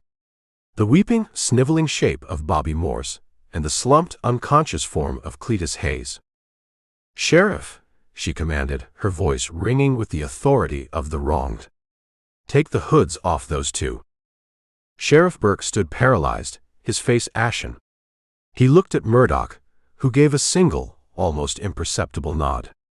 The order was given. A deputy, his hands shaking, climbed the gallows steps. He first pulled the hood from Bobby Morse's head. The man blinked in the sudden sunlight, his face a blotchy ruin of tears and terror. Elena leaned forward over the railing. "I remember him," she said, her voice cold as ice. "He was the one who held the horses." He laughed. The crowd gasped. Bobby Morse shrieked, a high, thin sound of pure animal terror, and tried to deny it, but the words wouldn't come. The deputy moved to the last man. He lifted the hood from Cletus Hayes. The man's head lolled, his face slack, his eyes closed. Elena stared at him, her expression hardening into something terrible. "And him," she whispered, but the whisper carried across the street like a gunshot. "I remember his eyes when he stood over me. I remember his voice when he said, 'Make sure she's dead.' He is the one. He is the one who shot me." The truth, raw and undeniable, settled over the town of Broken Creek. They had been ready to hang an innocent man. They had cheered for it. They had dressed in their Sunday best to watch it. The silence was absolute, filled only by the weight of their collective sin. Clayton Murdoch slowly, stiffly, climbed down from his buggy. He looked up at Elena, then at the gallows. His face was unreadable, but the knuckles of the hand gripping his cane were white. Sheriff Burke finally moved, as if waking from a trance. He looked up at Rip, at the rope around his neck, at the half-sprung trapdoor beneath his feet. He had built his case on a lie, embraced it, and nearly killed an innocent man to preserve his own authority. The shame was so profound, it was a physical blow. "Cut him down," Burke croaked, his voice a dry rasp. "For the love of God, cut him down." The hangman, his face pale, fumbled for his knife. He sawed at the thick rope above Rip's head. The rope parted. A deputy rushed forward and pulled the hood from Rip's face. Rip Campbell stood there, on the platform of the gallows, blinking in the sudden light.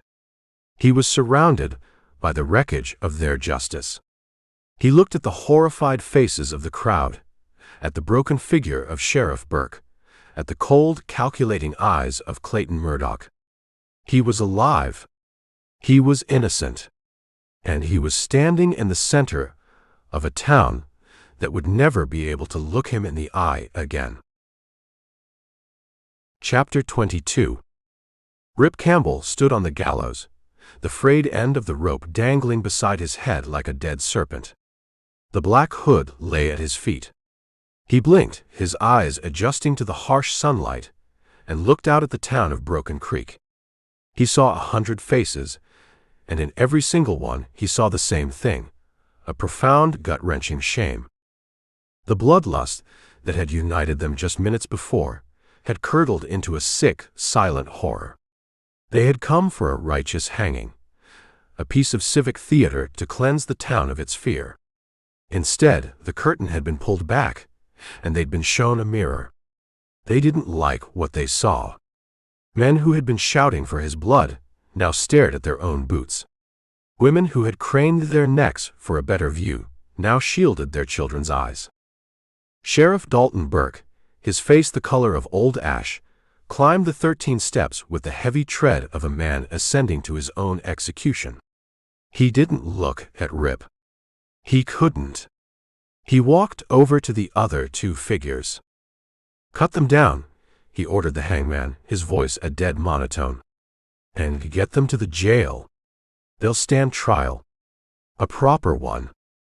The hangman, eager to be done with this botched job, quickly sawed through the ropes holding Bobby Morse and Cletus Hayes. Morse collapsed onto the platform, a sobbing, wretched heap. Cletus, still unconscious, slumped like a sack of grain. Deputies swarmed the platform and dragged the two men down the steps, through the silent, parting crowd, and toward the jail they had left that morning. Their mob justice was over. The slow, grinding wheels of the real law, the one they had so eagerly abandoned, would take over now. Rip walked to the edge of the platform. He didn't wait for the steps. He simply dropped the 5 feet to the ground, landing with a soft thud in the dust. He was steady on his feet. The crowd flinched back from him, as if he were a leper. He was no longer a killer to be hated, but he wasn't a hero to be celebrated. He was something worse, a living monument to their sin. Every time they looked at him, for the rest of their lives, they would remember this day. They would remember the feel of the rope they had all but tied, the cheer that had died in their throats. He started walking, not toward the jail, not toward the saloon, but just walking through the center of the crowd. They parted for him, a silent human sea, and no one would meet his eye. Clayton Murdoch stepped forward to intercept him. He moved with his usual stiff authority, but something was different. The absolute certainty was gone from his eyes, replaced by a cold, hard recognition of his own catastrophic error. He stood in Rip's path, forcing him to stop. "Mr. Campbell," Murdoch said, his voice clear and formal for the benefit of the entire town. "It appears a great injustice has nearly been done today." Rip said nothing. He just waited, his face unreadable. "On behalf of myself and the good people of this town," Murdoch continued, gesturing vaguely at the shamed populace, "I wish to offer you my most profound and sincere apology." It was a good speech. The words were right. The tone was somber and respectful. But Rip's eyes weren't on Murdoch's mouth. They were on his eyes. And he saw no apology there. He saw the cold fury of a man whose will had been thwarted, whose power had been shown to have limits. He saw the frustration of a man who had bet everything on the wrong horse and lost. It wasn't regret for the sin, it was anger at the mistake. "You have been wronged," Murdoch said, his voice resonating in the street. "And I intend to see that you are compensated for your troubles." He reached into his coat, but Rip held up a hand, a small, quiet gesture that stopped the most powerful man in the territory cold. "I don't want your money," Rip said. His voice was quiet, not with anger, but with an immense weariness. It was the voice of a man who had been to the edge and back, and had found nothing there worth owning. He walked around Murdoch and continued down the street. The apology was over. The books in Murdoch's mind were balanced. The crowd began to disperse, melting away in twos and threes, eager to get back inside their homes, to pull the curtains and pretend this day had never happened. They left the gallows standing in the middle of the street, a stark and lonely monument to their failure. Sheriff Burke approached Rip, his hat in his hands. "Campbell." There are no words." "No," Rip agreed. "There aren't." "The charges are dropped, of course," Burke said, stating the obvious. "Your gun, your horse, they're at the livery. Anything you need." His voice trailed off. "What could you offer a man you had tried to kill twice?" Rip just nodded and kept walking. He walked to the livery stable. The owner, a man who had been in the front row of the crowd, saw him coming and quickly disappeared into the back, sending a young stable hand out to deal with him. The boy brought him his horse and his gun belt, his eyes wide with a mixture of awe and fear. Rip saddled his horse, his movements unhurried. He checked his colt, loaded it, and settled it on his hip. The familiar weight was a comfort. He swung into the saddle and rode back out onto the main street. The town was almost empty now. The gallows stood silent sentinel. Clayton Murdoch was climbing back into his buggy, his face a mask of controlled composure. As Rip rode past, their eyes met one last time. There was no apology in Murdoch's gaze now, no shame. There was only a cold, hard acknowledgement, a silent message that passed between them. This is over, but it will not be forgotten. Rip Campbell's name was cleared, but it was a name that was now inextricably linked with the town's deepest shame. He was innocent, but he would never be welcome. He was free, but he was more alone than ever. He turned his horse and rode toward the edge of town, leaving the gallows and the ghosts of Broken Creek behind him. Chapter 23. He rode north for 3 days, putting Broken Creek behind him like a bad memory. Rip Campbell didn't push his horse. He let it set the pace, a steady, ground-eating walk that carried him out of the blasted rock country and into rolling grasslands that stretched to the horizon. The air was cleaner here. The sky seemed bigger. But the silence was just as loud. His name was clear, but his reputation was smoke. In every town, every saloon, every bunkhouse, the story would precede him. He was the man who had faced down Clayton Murdoch. The man who had survived the gallows twice. He wasn't a killer, but he was trouble. The kind of trouble that got other men killed. No rancher would hire him. No lawman would trust him. He had $30 from the sale of a stolen horse, a gun on his hip, and no destination. He was free, and he was adrift. On the 4th day, he saw the dust. It wasn't the tight, angry cloud of a posse, but a great, slow-moving haze that smudged the northern sky. An hour later, he heard it, a low, constant rumbling like distant thunder. It was the sound of 10,000 hooves. A cattle drive. He crested a low rise and saw the herd. It was a river of beef, a flowing, bawling mass of longhorns that filled the valley from one side to the other. He saw drovers on the flanks, small figures on horseback, their faces covered with bandanas against the choking dust. He saw the drag riders at the rear, eating the worst of it, their silhouettes wavy in the heat. It was a city on the move, a slow, inexorable force of nature and commerce.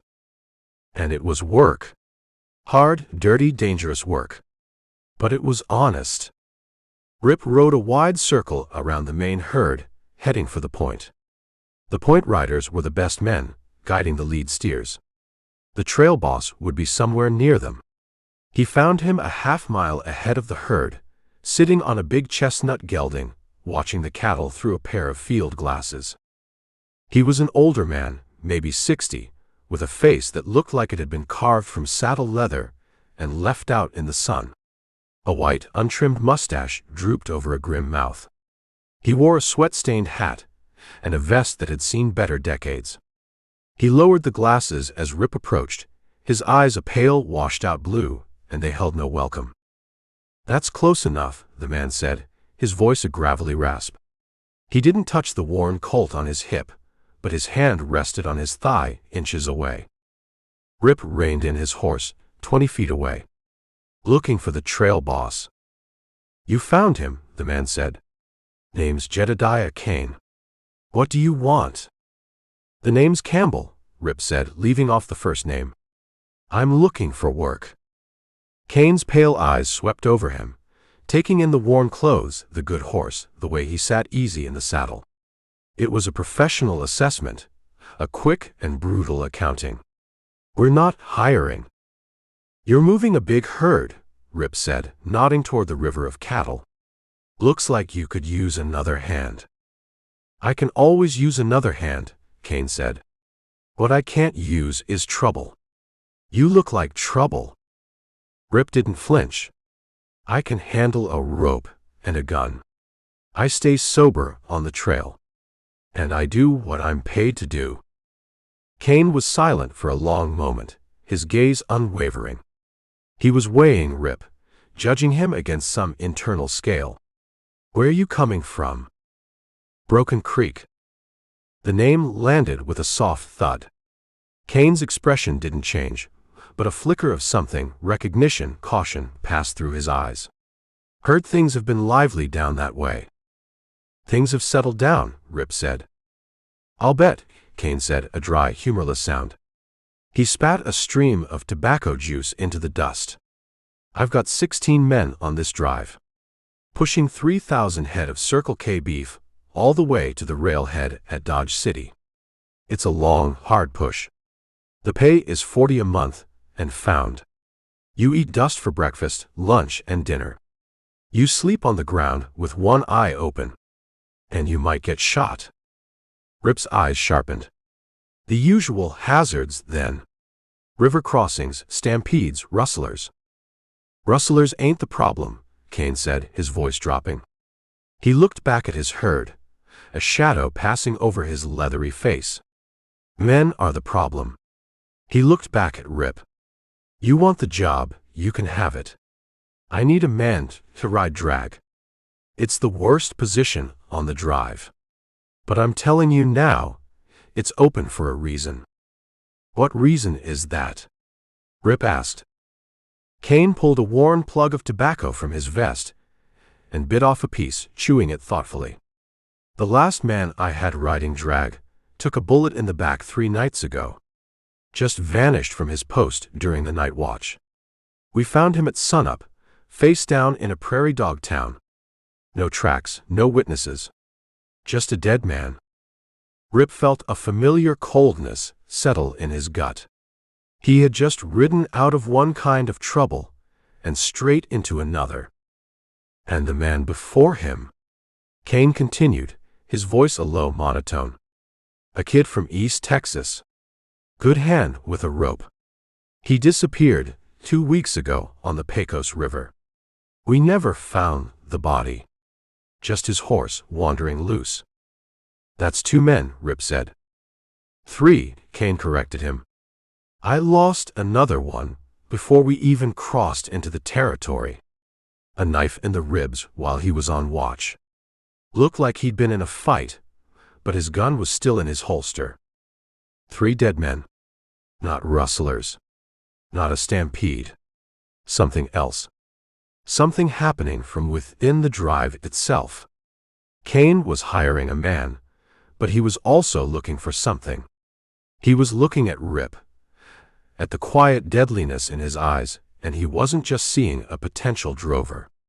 He was seeing a potential solution. "The crew's spooked," Cain said. "They're seeing ghosts in every shadow. They're starting to whisper. A man riding drag is alone back there. A long way from the fire, a long way from help. It's a job for a man who's not afraid of the dark." He was offering a job, but it was also a warning and a challenge. He was telling Rip that the 40 a month came with a high risk of a funeral. Rip looked back at the herd, at the churning dust and the sea of horns. It was a world of its own, a rolling city of men and cattle with its own laws and its own secrets. And its own killer. He had ridden away from Broken Creek, looking for a place where his past couldn't find him. He had been looking for a straight, honest job. There was no such thing. "You'll take your orders from me and only me," Cain said, his tone final. "You'll do your work, keep your mouth shut and your eyes open. You see anything, you come to me. You got a problem with one of the other men, you come to me. You pull that gun without my say-so, and I'll see you buried so deep no one will ever find the body. Are we clear?" Rip met the old man's gaze. He saw a flicker of desperation there, the look of a man trying to hold a crumbling world together with sheer force of will. Cain didn't just need another body. He needed a wolf to guard the sheep. "We're clear," Rip said. "Good." Cain jerked his head toward the back of the herd. "The chuck wagons with the remuda. Tell the cook, a miserable old bastard named Cookie, that Jed Cain sent you. He'll get you a plate. Then you get back to the drag. You're on my payroll as of now." Rip nodded once. He turned his horse and rode back the way he came, skirting the edge of the massive herd. The deal was done. He had a job. He had a direction. And he was riding straight into the heart of a mystery with a killer at its center. It wasn't the quiet life he'd been looking for, but he was starting to think there was no such thing for a man like him. He was a trouble man, and trouble, it seemed, had a way of finding him, even in the middle of nowhere.